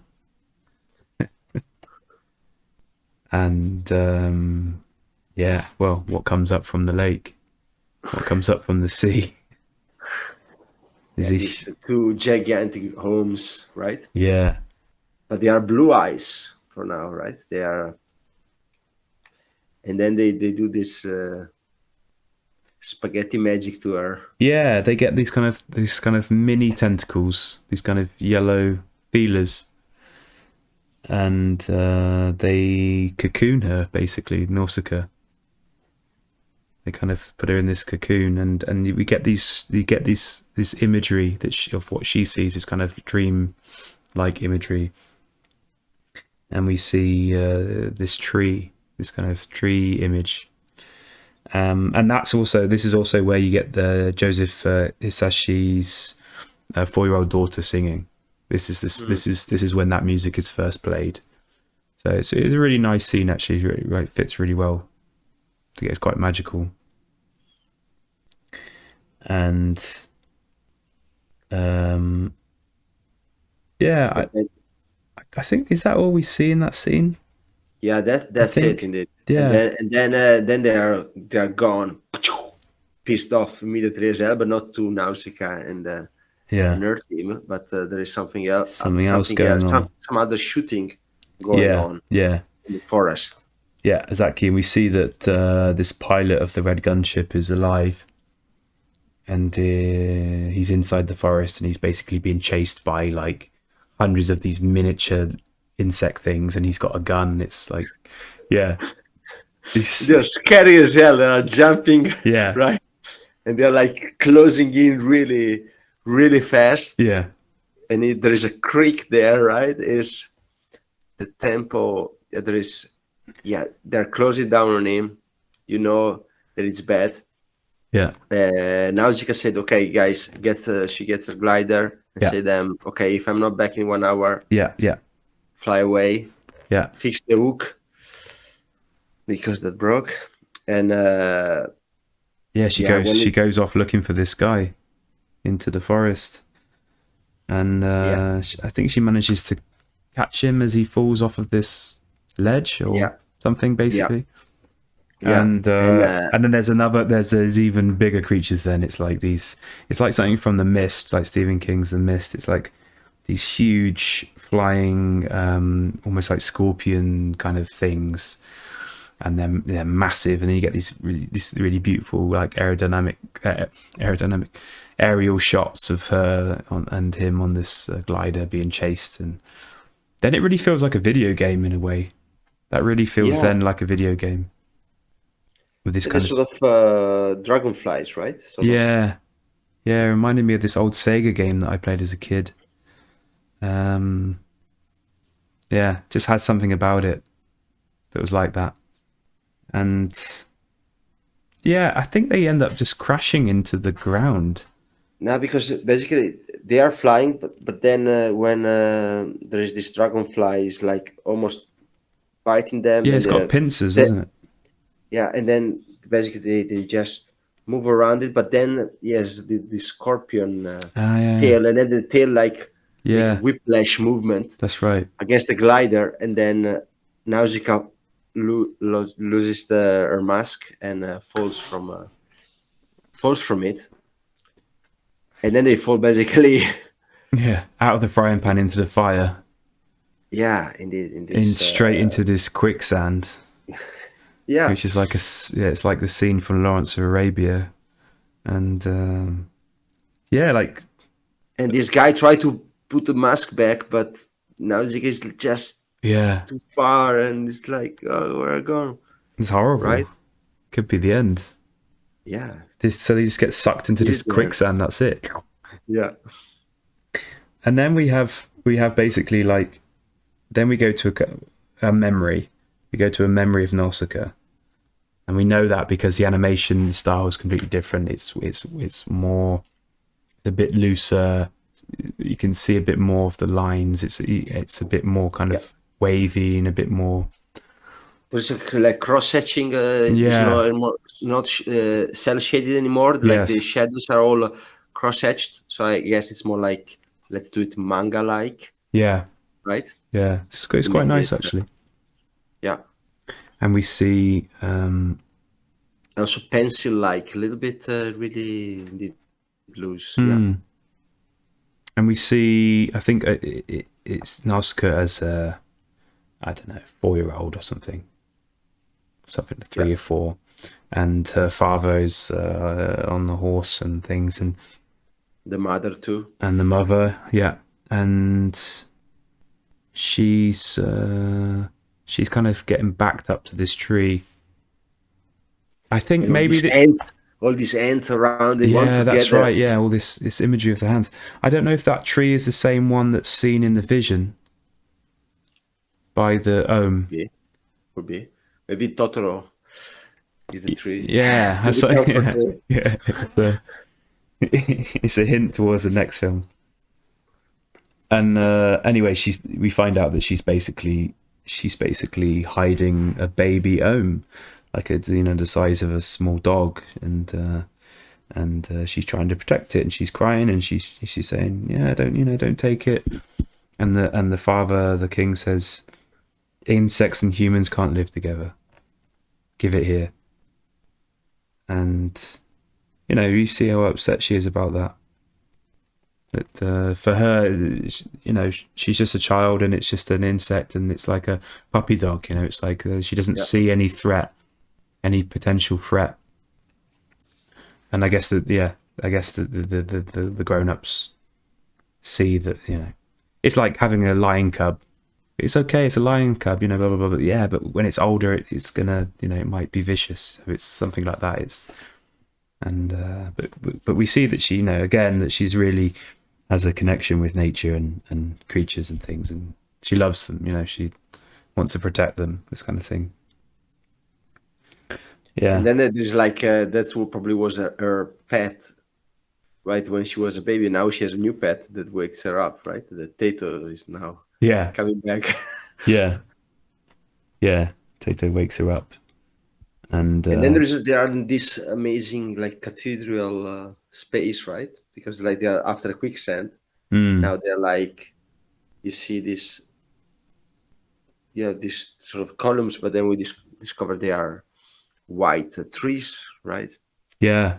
With Yeah. waterfalls and Yeah, it's beautiful. It's like I describe them as this kind of like crystallized, almost these kind of this kind of like blue, kind of like light blue, grey crystallized structures almost, and it's massive. Yeah, like I say, cathedral's a good description because yeah, they feel like domes. So they're kind of inside this, or underground inside this kind of heavenly area, this kind of tranquil, beautiful area. And we and then we're introduced to the character, the other character now, and his name is Asbel of Vegeta. So we know that we know now where he comes from as well, for sure. He's a twin brother of the princess. Lastel. Yeah. Yeah. What's the princess's name again? Lastel. I have the feeling that the Vegeta is sort of Arabic country. Yeah. I mean, if the Turkmenian are more like they're more European, like a German, European. Yeah. Indeed, Middle Age. Those are more. You can think of it as the Crusades, couldn't you? Crusaders, because they are wearing kind of armor like that. Could be, yeah. And Jerusalem would be something they're fighting over. Yeah, where at the end there is a big dome in the dome. Yeah. Yeah. But it did, yeah. That's it. Now we have this.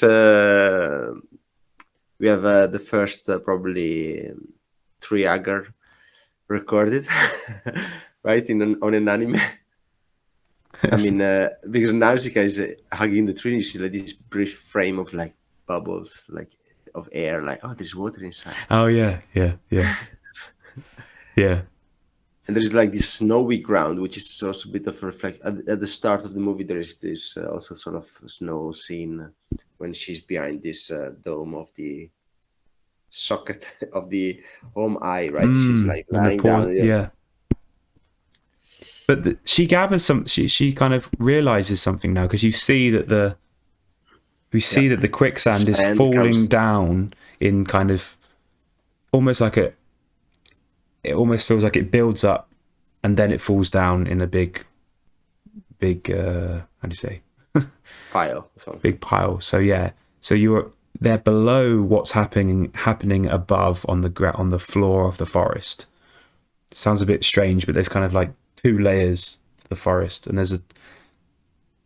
they can be without mask there. Exactly. There's the habitable area where they are now, and then above them is the forest, which is uninhabitable for humans. And it's a bit. This is where it's difficult to.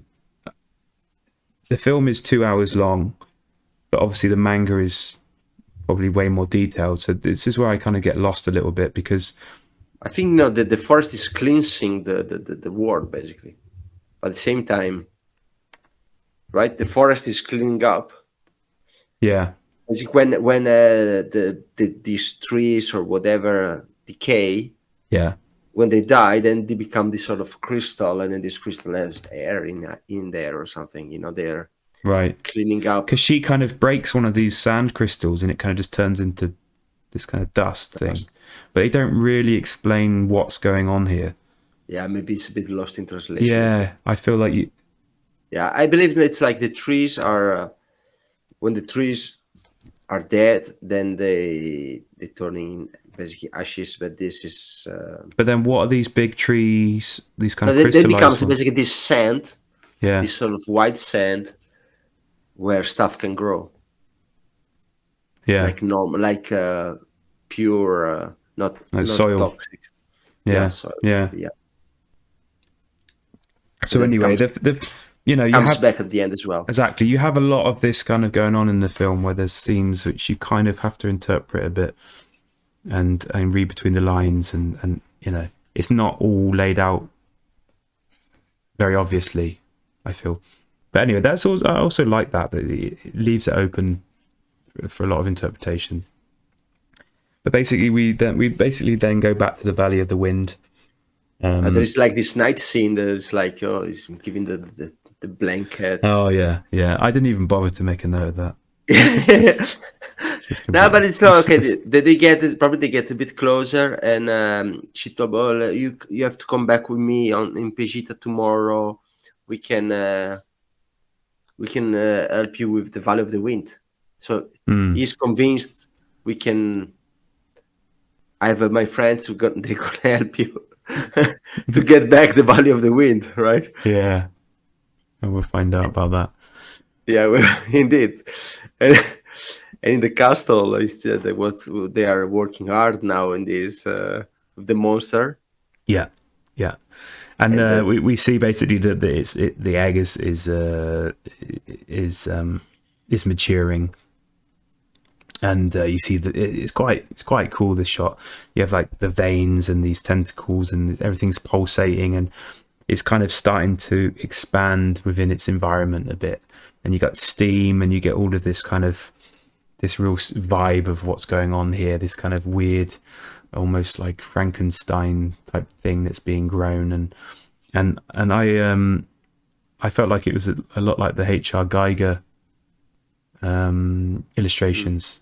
Again, going back to Alien, this this kind of imagery, this kind of strange, organic, but also humanoid elements to it. That's kind of beginning to encompass its surroundings. It has a lot of that weird sort of imagery to it. This egg monster thing. but as you said, I think indeed probably the original of everything is Frankenstein, right? Yeah. But like, yeah, they're building monsters that should they giving life to something that they should not have, right? Yeah. Somehow. Yeah. Then they're kind of forcing it as well. They're kind of they're trying to speed it up, or they're doing something. How does it work? Do you think? Do you have to feed him? Do you have to feed with virgins or something? Yeah. What does it eat? What does it eat? Oh yeah. Just a bit like an umbilical cord. Yeah. How they pump it up? I don't know. Yeah. So we just see that basically we're seeing that this egg is developing, and Kushan and Meat are back, right? Sorry. Now you have Mito. Yeah. The guy with the eye patch. Eye patch is back, and they have Kushan as a prisoner, and they're like in a place located just outside of the valley, like, or maybe on top of the valley, on a mountain, right? On something. There's like it's on the plane at the end. They are so Kushan is like prisoner for them, and she said, "Okay, now we stole it. We have stolen from Vegeta, the giant god. You should use it. So you should steal it from us, right? Yeah. You just use it again." So she's still convinced that that's the best strategy. Yeah. Yeah. And Yupa flies off to basically find Nausicaa. He's like, I'm going to go and find her. And I think then basically it just cuts to the scene of the villagers, and they've started to find that the spores of, because they've been neglected by the army, because they haven't been allowed to kind of do their routine maintenance. These spores have started to, expand or grow, and they're like, shit, this is quite bad. So they have this massive one. They burn it, and they say, well, check the roots of the tree, make sure it hasn't spread to any, almost like a cancer would spread through the body. And they go and they run over to the roots. They cut one and say, oh shit, and they see this like gooey stuff, and it's already spread. Check the other tree next to it. Check that one, it's also got it. And they're like, look, we just have to burn this ancient forest down. Like, that's the solution, because they know that if it spreads any further, then the whole village is screwed. And they set this whole forest on fire. It's just like, let's just burn it down. Pyromaniacs. Yeah. And I think Kushana frees herself, and then you see that she can remove stuff. She's sort of cyborg, or well, they say that she'd lost. I think she hints that she'd lost an arm to an insect or something. So she has a bit of she has a vendetta against them. So she basically has a fake arm. And But I was thinking that Probably it's already in the manga, so that doesn't make sense. This note that I'm making, but I've read that I believe the father of Hanno was also like paraplegic or something, really like heavily handicapped or without legs or something like that, and that was really difficult for him as a I guess teenager or stuff like that. As The father of who? Hideaki Anno from Evangelion. Mm. So I was wondering if he dropped anything about that scene, but I don't Do you know. think he was involved enough Yeah, maybe for not. that Maybe input? yeah, it's too young to Yeah. to go to Miyazaki. Yeah. Probably Miyazaki would listen just if he was like so good. You can if he was so good that can be ignored, and maybe like on the Friday night Yeah. when they're like completely wasted, then yeah, maybe. Yeah. But then yeah, yeah, okay, I think maybe. it's probably already flushed out, but yeah, it's an interesting observation. Hmm, You could yeah, probably for sure. pull some information from Neon Genesis about that, I reckon, Yeah, because yeah. the mother figure and all this, they're all kind of yeah. Anyway, we'll get into that another time. That's not a podcast. Another one. And basically, Nausicaa and Aspel arrive in Pagita, and they can see already as they're getting there that there's something strange, there's something amiss, and there's this clouds of dust or smoke or something on the horizon, and we see that there's dead insects everywhere. It's just there's been a battle. We've got like burning tanks, Tolmakian ships are burning, and yeah, there's these insect bodies, and the buildings have like half been destroyed. And in terms of like storyboarding and artistry, these are some of the best scenes as well. I think Yeah, they just look incredible with these just one shots. You know, there's just like so much detail in them. yeah. Also, like this one with like the Om on the dome, right? Yeah, yeah, This is our art director, because this is like a flat scene. It's not like animated. Just the camera yeah, is just moving, so it's just the yeah, background. yeah. But yeah, But they're just really. I mean, it's just they're oh, just beautiful images. You know. yeah, bit sad, I guess. Yeah. We're not really happy to make that, maybe. No. Yeah, But so we find out that this dome is of importance to them. Maybe it's a kind of church-like place. yeah, And like going back to this Starship Troopers kind of thing, it felt like a bit like the scene. It looks a bit like that kind of scene in Starship Troopers where they're getting attacked by the insects and they have to defend this very small fortress. It's kind of got that kind of same sense, like, oh, there's half an insect there and half a person there and a bit of a gun, and you know, it's like you come into a scene where something previously has just happened that's, you know, that's crazy and destructive. And anyway, so it sets this great environment for that.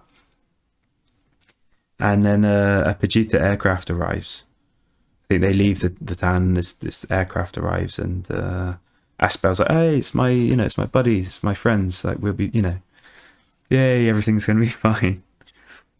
And they jump out and they say, "Yeah, well, hey, how's it going? Yeah, you survived, blah blah blah."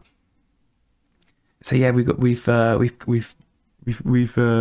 come up with this plan. We're gonna divert all of the insects to attack and kill the Thomikins in the Valley of the Wind. And then Nazca's like, "What? What the hell are you doing?" who are you? Yeah, Who is this who girl? is this girl? Yeah, and she's like, "I'm Nazca, the Valley of the Wind. You can't do that." Blah blah blah. And yeah, does she? I can't remember if she kills someone or tries to kill someone. Now she tries to get to the glider. Yeah, that's it. Yeah, They block her, they and then restrain her, don't they? Asbel try to fight back, to point a gun, but then he's like also like hit from behind. Yeah, and he's then, knocked unconscious. Yeah, but they played that trick already on their own village, right? So they moved. They let the insects come to their own village to eat the Turkmenian there already. So they already played that trick Is that what on their own happened? place. Yeah, that's what they did already. Right. So now but now they're trying to get, especially the giant god, to win the final battle Yeah. by using another kind of Yeah, nuclear weapon. I think again we're kind of missing a few scenes in the movie there where the manga might fill in the gaps a bit. Yeah, but I think this is a big reveal anyway, because it's like he's also coming there expecting to see the city, and then. But why would they divert the insects to destroy, knowing that it would Because destroy their it own? was invaded. Okay, it's occupied to like. It was occupied. Yeah, okay. It's kind of like It's like poisoning the water, the Ukrainian wells. bombing Donbass. Yeah. Yeah, Yeah. yeah, I understand. Yeah. And then we go back to the Valley of the Wind, and we basically see that the villagers they've had enough, and they're revolting, and they're burning the soldiers, and they're chasing them, and they're beating them up, and they're killing them and Yeah. stuff, and that's quite. And then Fighting the tanks. Yeah, then we have this kind of cool, almost a little bit kind of tongue in cheek, a little bit funny sort of scene where they get the tank and they don't know how to drive it, sort of like the Ewoks in Return of the Jedi when they get the AT-ST walker and they don't know how to kind of operate it, but it's still like killing things. I have a feeling that these three old grandpas, they're sort of comic relief. Yeah, but they're just in two scenes. Yes, I believe that maybe they have cut something. There was maybe one more, and then decided, it's already so long. We must have to cut it out from the storyboard. I don't know. I probably they would not have animated. I think yeah, they definitely cut a lot of ideas as well because of budget and time. So it might be that they had to just thin down, like you say, the storyboard just for these little key elements. But yeah, it's quite a cool scene. They're sort of fighting the tank and they destroy half the bridge. Because they are the same three guys, all the old guys. They were also prisoners, right? Yeah, on the ship. On the ship, yeah. Yeah. It's kind of, I guess it's not really that important, but it ends up that the villagers, basically all of it concludes is that the villagers revolt and they kind of run away, right? Something like that. They kind of get out of the village, out of the valley, and they go to the plain where the Kushana was, right?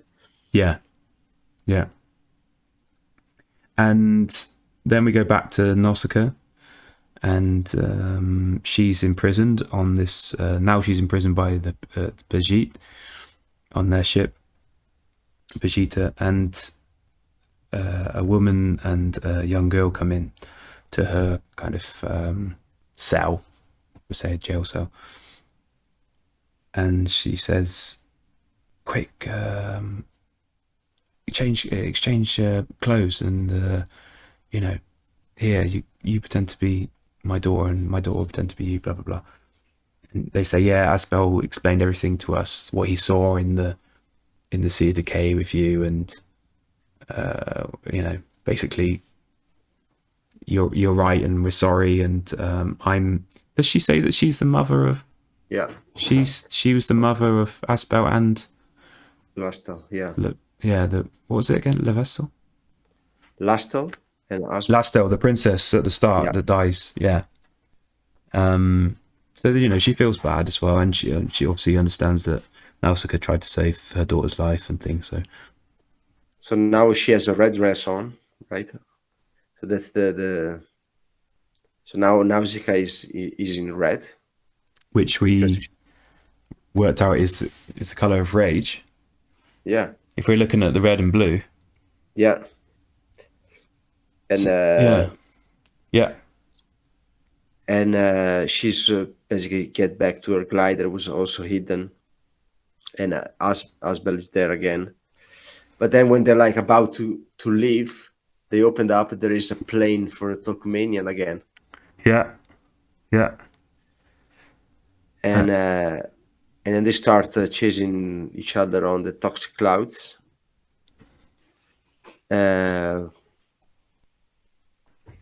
yeah. So basically they have the Vegeta ship is it has nothing, right? It's just it's almost just a cargo ship, I think.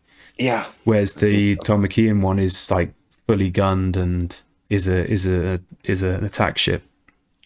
Yeah, and then they recognize Nausicaa or something because now they are running behind her, and just before she is shot, comes again the gunfighter Yeah, from Valley of the Wind with the with Yupa. our two boys, Yeah, Nito and Lord Yupa. yeah. And then we get this kind of cool scene where Yupa kind of jumps out of this gunship and lands. Basically, the Vegeta ship has been boarded by the Tolmekians, and then Yupa jumps out of his one and he lands with his swords, and he's basically just like, yeah, he just owns them. You know, again, he's known as is the best fighter in the land, and I think even the commander is like, Oh, guys, this is your chance for honor. Go and kill him, you know, sort of thing. And I heard that, or I read even that this was supposed to be a bigger fight scene, but they cut a lot of it as well. So he actually says he takes the commander's hostage. He basically wins the battle. He takes the commander hostage, and he says, "I haven't got time for this."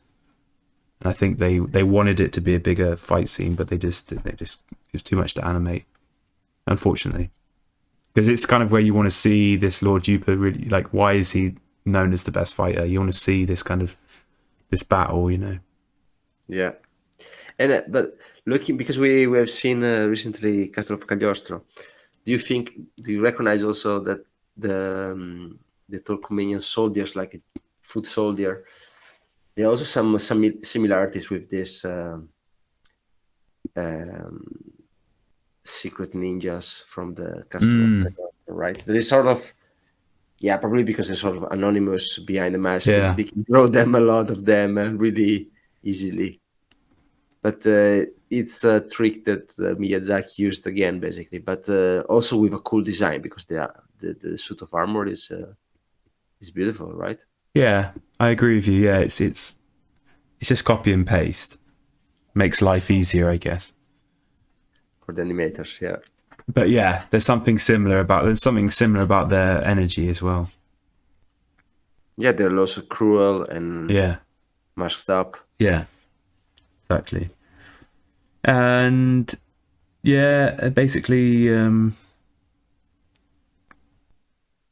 basically that's it. Like we then go back again. This is where it gets like confusing. There's a lot of kind of this back and forth, but we go back to the villages, and they're at this. They've basically run to this defensive position, Yeah, which is right next to the edge of what is called the Acid Lake, which is basically this huge lake, which is, as the title says, it's like basically acid.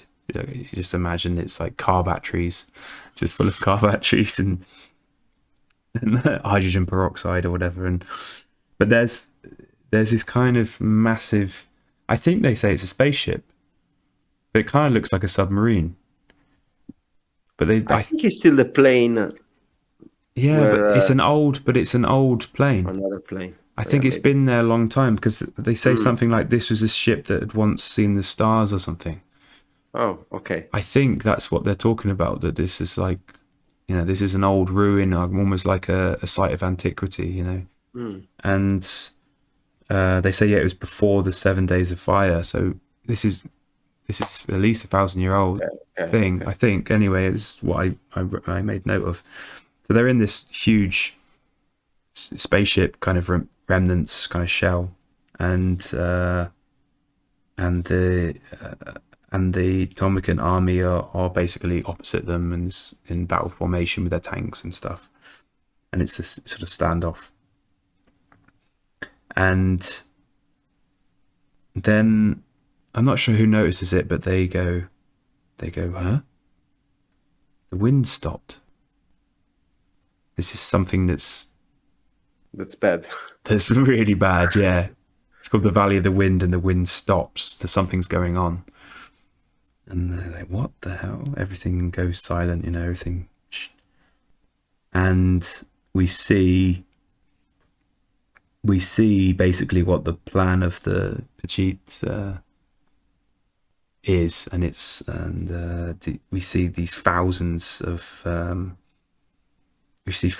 these ohms being guided towards the Valley of the Wind. You see it as an aerial shot, and it's just red dots, just thousands and thousands of red dots, and it's just this stampede of these ohms.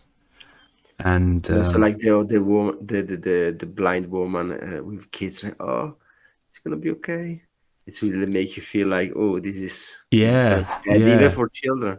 Yeah, this is where all of the innocent civilians are as well. And so the Pajit have they've basically got this kind of, it's funny, it's kind of like a little, kind of like a balloon kind of thing.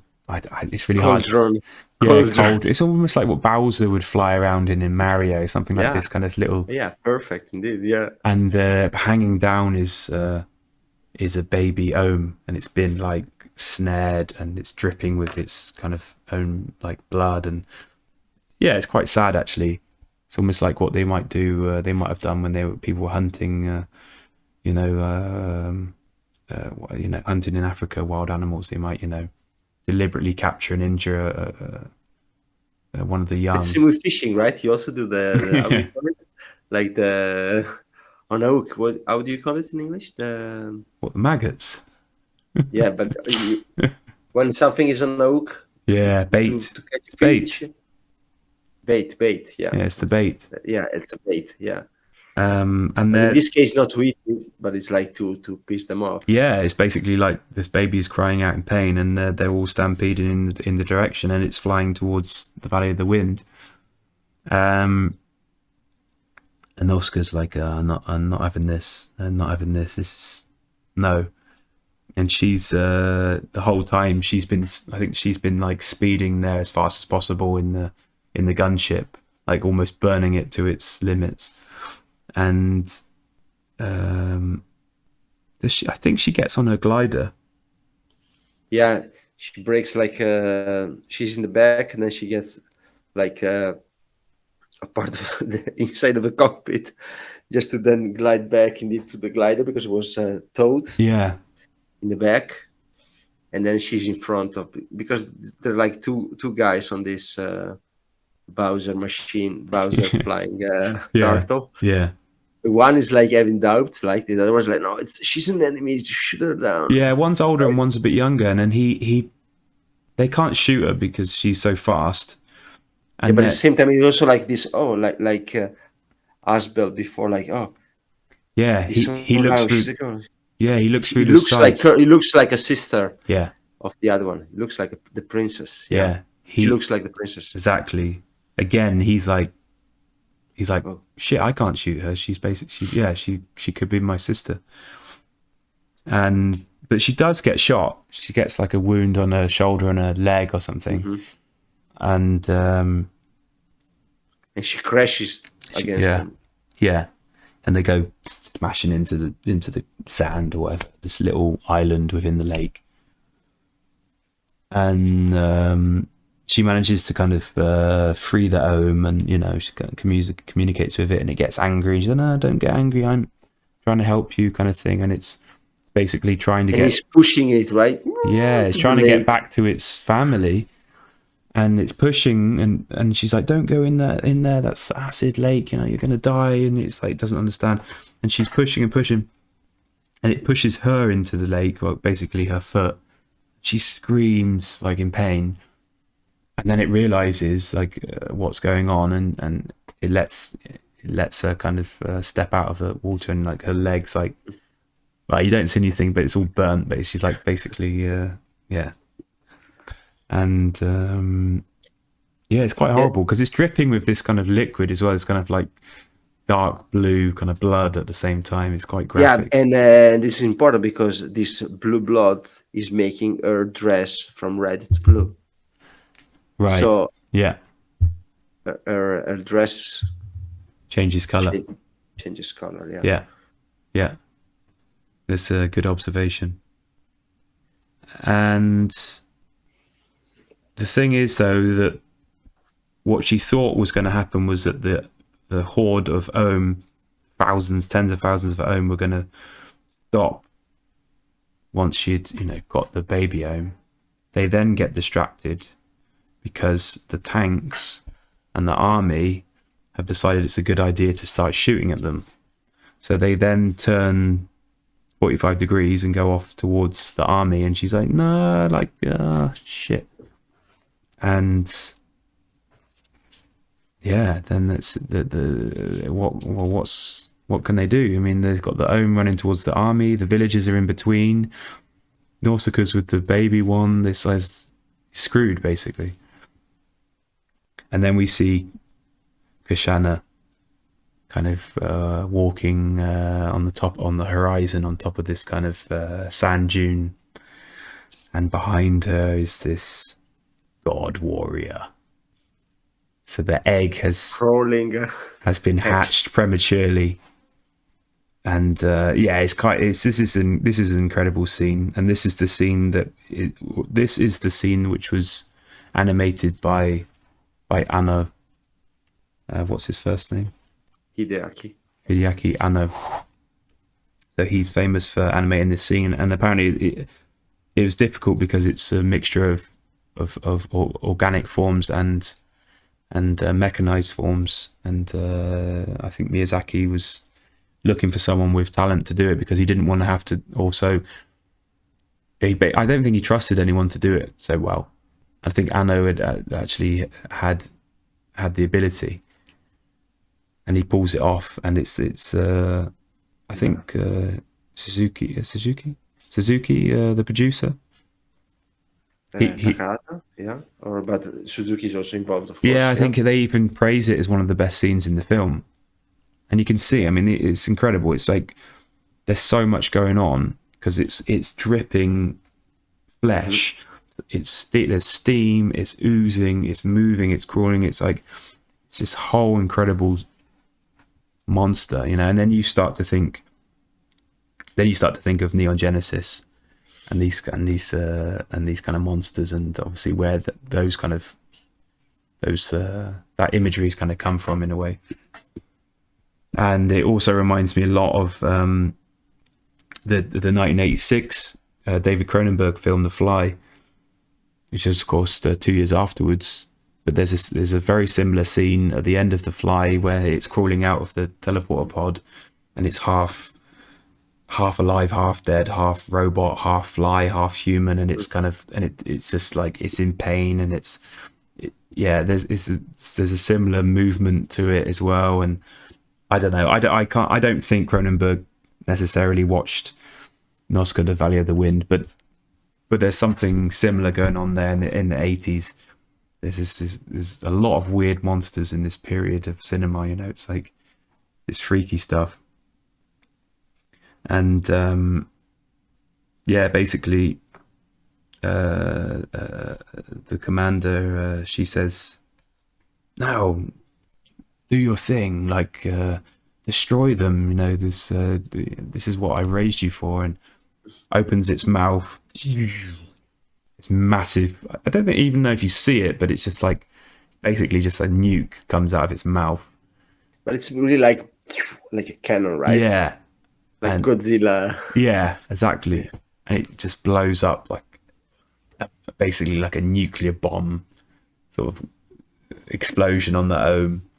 And everyone's like, whoa, blown away, their hair sort of blown backwards.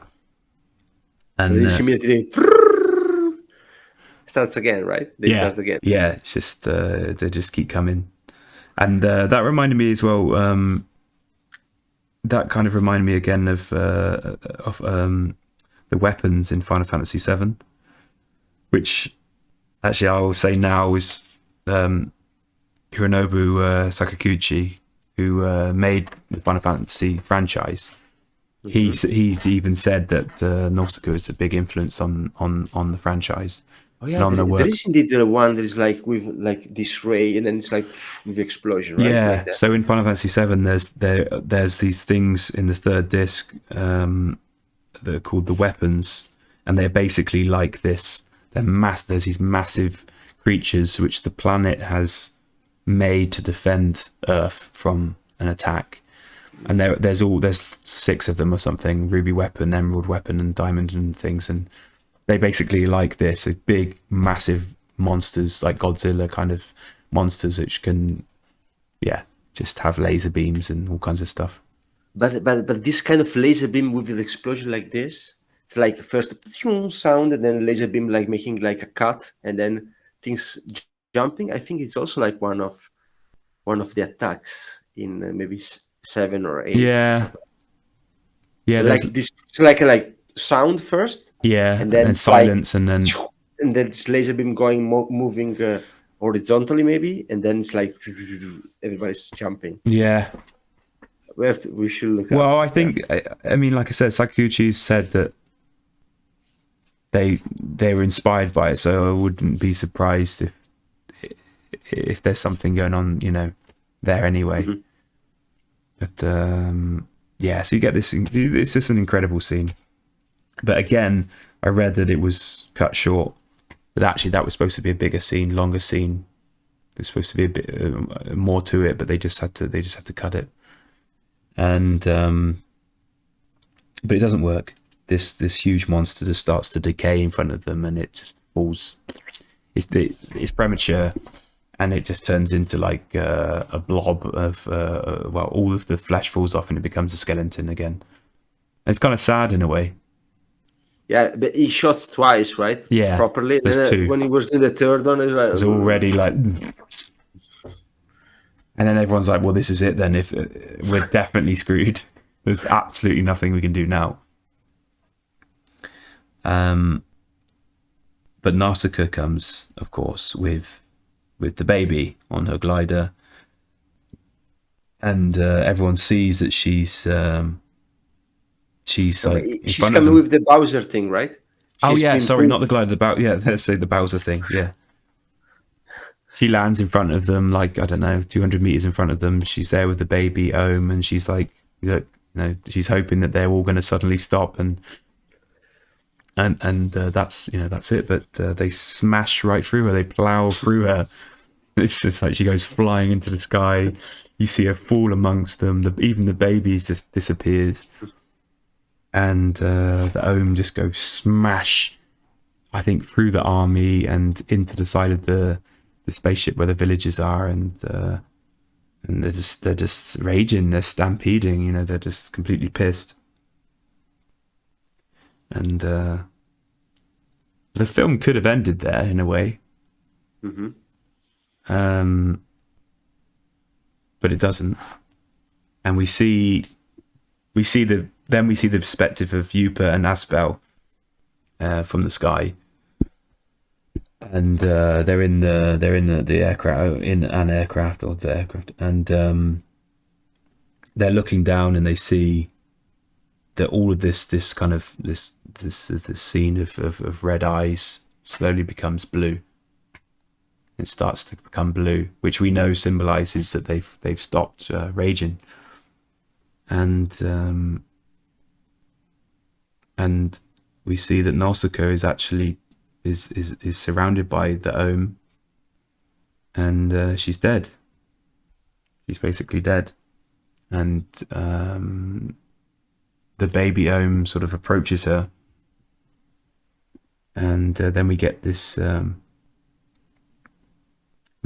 kind of music again, this Joseph Hisashi music.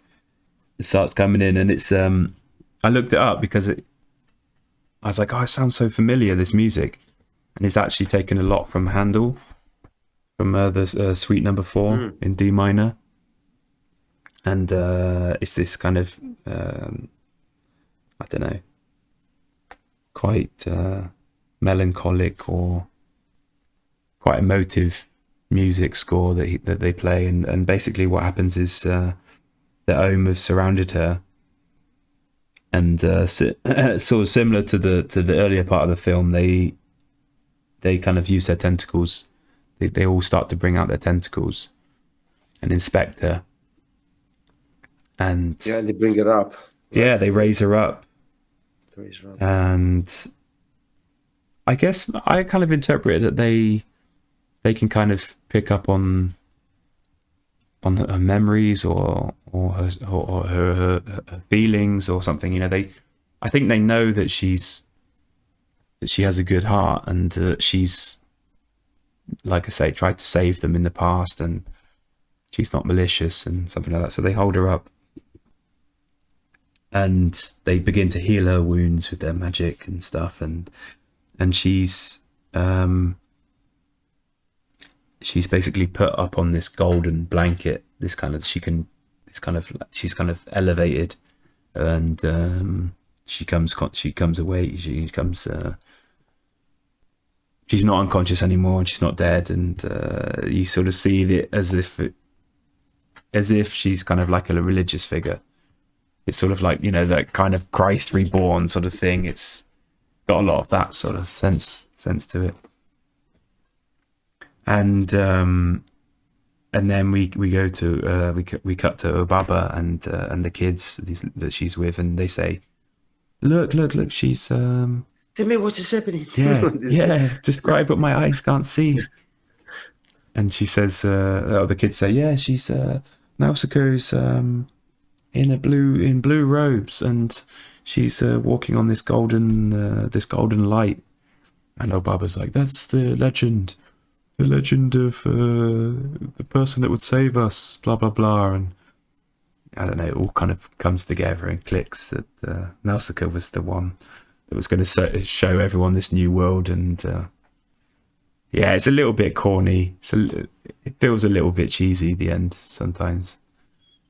But, you know, the wind starts. They see the glider on top flying. So the wind is returned, and that's basically. I mean, that's it. Basically, then that's it. We then get this. We basically get the credits rolling, which is then a kind of sort of montage of what should essentially be another film in a way. But yeah, it's just a montage of everyone back to life again, and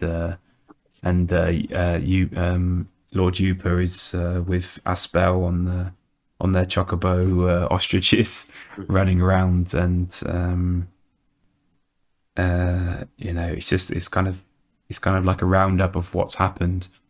Oh, sorry, it's a roundup of the future. You know, what's happened afterwards. And I don't really get how that's it, because it's like they still have this horrible kind of fascist nation, and it doesn't really, for me, I don't know, feels like there could have been something, there should have been more to it than this. But yeah, you know, he wasn't done with his manga, so it was so the manga is completely different. Probably that part is completely skipped at the end of that. Maybe there is something similar, but it's not the end of the manga. Mm-hmm. So yeah, and for a movie, it needs to have an end. It needed to have an end, right? And then decide to go for this one. Yeah, which is she is God. She's sort of well, Jesus Christ. I read that they had a choice between three different ends. One of them was Nausicaa standing in front of the stampeding Ohm, and then it's cuts and it's done. The second one is she gets hit by them and dies, and that's it. And the third one is this one, the resurrection. Yeah. And I think Miyazaki, he says, and the years afterwards, he says there was a lot more that he wanted to do with it, and that actually I think the third option probably wasn't what he wanted to go with. But I guess in a way it's a bit too depressing, the other two options. Yeah, but if it stops, then it's like you don't know if they stopped or not. Yeah. But maybe in 1984 that wasn't really. You could imagine that happening now, but 1984. So yeah, but yeah. But at the end, they want to have a satisfying end, and yeah, I think it's yeah, it has to be still a product, right? So it's yeah. fair enough. But there's one very final scene in during Yeah, the credits, and that's we're basically inside the underground forest, this crystallized area, where Aspel and Nausicaa fell in the quicksand, and it's her mask and her goggles that she'd lost, and next to it is a small tree sapling that started to grow. And yeah, I guess that's just symbolic of hope and of recovery, and life starting again, and that that things will be okay. And that's literally that's literally the final the shot. end. Yeah. Yeah, yeah, Whoa, was a lot, yeah. but Told you it was a big one. I enjoyed it. I enjoyed it a lot. Was nice, nice movie. Nice movie to watch. We didn't mention there was like at that time there was like this technology advancement of with the ohm they could make this moving. They call it harmony. Ah, It was a okay. technology, but because if you look at them when they're moving animated, they are not colored in a normal way. So my guess is like that they were basically made as a background, and then with a sort of proto technology, proto program, they could move around those parts to have this movement. Yeah, I because guess. kind of layered, almost like Yeah, individual layers are moving. yeah, they make it sort of harmonic, Yeah, like a like a like an shell. instrument, like an Yeah, instrument. And it was called harmony. At that time, probably was a new thing. So yeah, it's still for of course hand drawn animation, but sometimes if there's something like a nice feature, they can use it for a specific thing. He's doing it right. He's also in Mononoke. He's also there are also some CG stuff. yeah. They start to use it, don't they? Yeah, but this is sort of could be some the 1984 version of it. Yeah, Yeah, but now going back the movie, I think it's epic. I want to know more. I want to know this what's going to happen to this all these countries, what the backstory is. I think it's cool.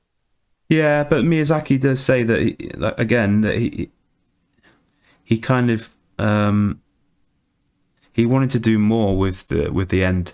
He wanted to do more Yeah, with it. Like he didn't feel like it didn't. It was a bit of a disservice, I think, because actually that there was more to his themes, more in his themes that needed to come out at the end.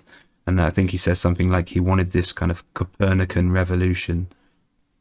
He wanted this idea that that this was a real turning point in humans, and how they would work together with nature, and that this was like this is really like a change. But you don't really pick up on all of that watching it necessarily, and that's the thing. It's like, yeah, there's definitely like there could have easily been a second film, or it could be longer or whatever. But like you say, it's got to be a product.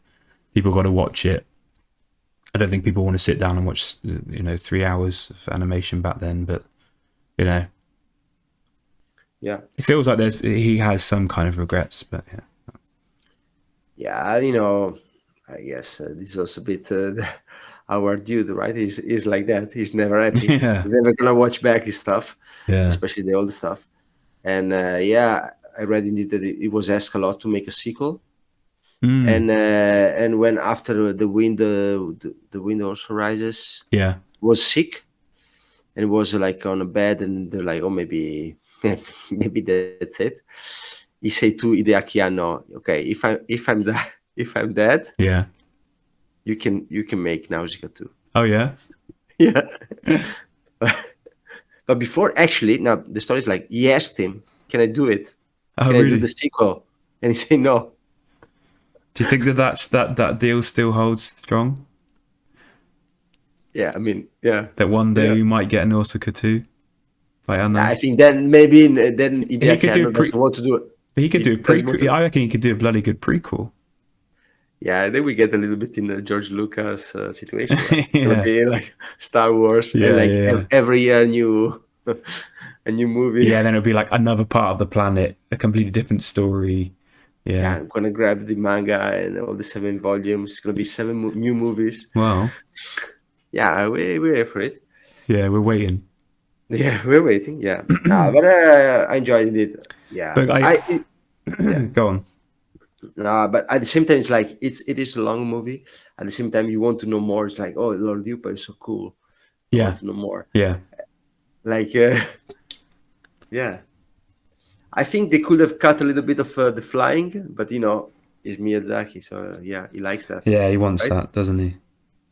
But I was saying earlier about where he had some of that influence for the story as well. That apparently there was an incident in Minamata Bay in Japan in the I think it was in the 70s, and there was mercury poisoning in this in the water or something, and basically yeah, it was toxic for everyone, but nature thrived.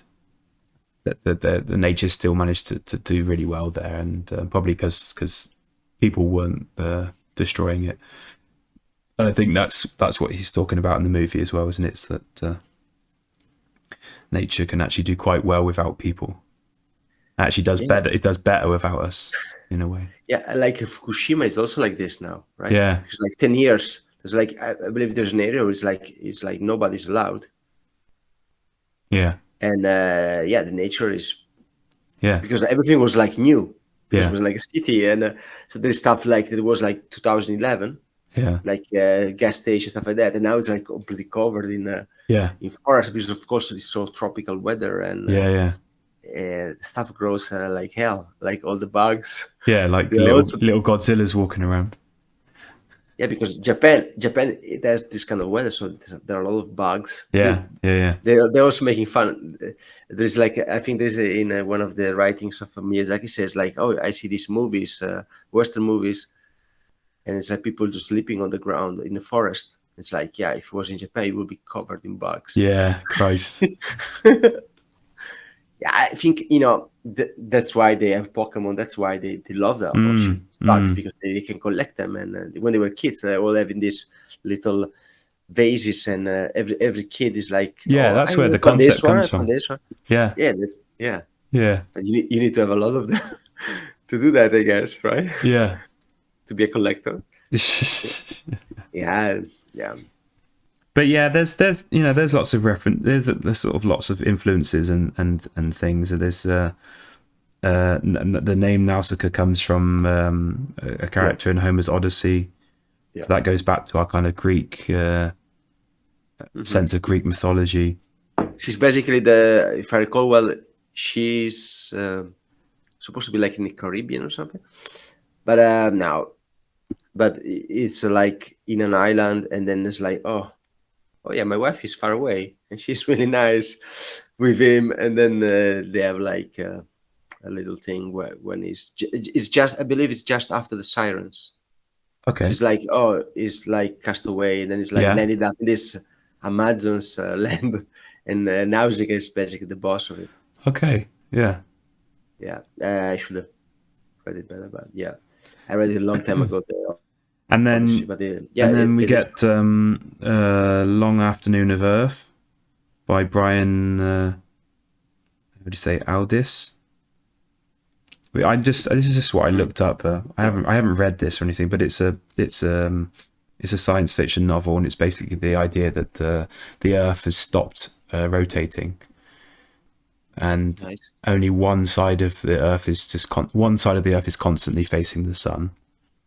And it has temperatures now which are way above what we get in the equator and tropics. So plant life starts to flourish and do well. So that was something apparently. And I already said, of course, Dune by Frank Herbert was a big influence. and this is an interesting one. There's a sea in the Crimea again in Ukraine called Sivash. It's called the Rotting Sea. And if you look at images of it, it's actually this kind of red, putrid. Oh, it just looks horrible. And that's basically where this kind of acid lake and these kind of inhospitable places, where they draw some influence from. Yeah, there's loads. There's loads of things back and forth. People that have been influenced by and things that have influenced the film. But yeah, the list goes on. What do you think, Gab? Out of 10? I enjoyed it. So 8. 8. You know what? I give it the same as well, I think. Yeah. I think it is great, and visually it's so strong. Yeah. I think watching it now again as an adult, I enjoyed it. I enjoyed it a lot more actually as well than when I first watched kids, it. Guys, it's not for kids. It's also for kids. No, I wouldn't let my daughter or son watch that. Netflix said they're 9 years old. From above 9. Yeah. Fair enough. Yeah. But yeah, I think I think it's a really good film. I think it's really enjoyable, and there's a lot going on there, and it makes you want, like you say, it makes you want to know more. It makes you want to delve into the manga, and this is a big hit for them. This is really what's it is. Well, it predates Studio Ghibli, right? It's the start of Studio Ghibli. So no, actually, the real start is the first movie as Studio Ghibli is the next one, Castle in the Sky, right, 1986. Yeah, but this is like in a canon seen as Studio Ghibli movie because basically all the people are there. But it's just not it's their studio. Yeah, right. I mean, and basically the studio becomes Studio Ghibli. So, is the Castle of Cagliostro was. It's a prequel to Studio Ghibli in that sense. Yeah, indeed. Yeah. And all the people are there, indeed. So, man, thanks everybody for listening.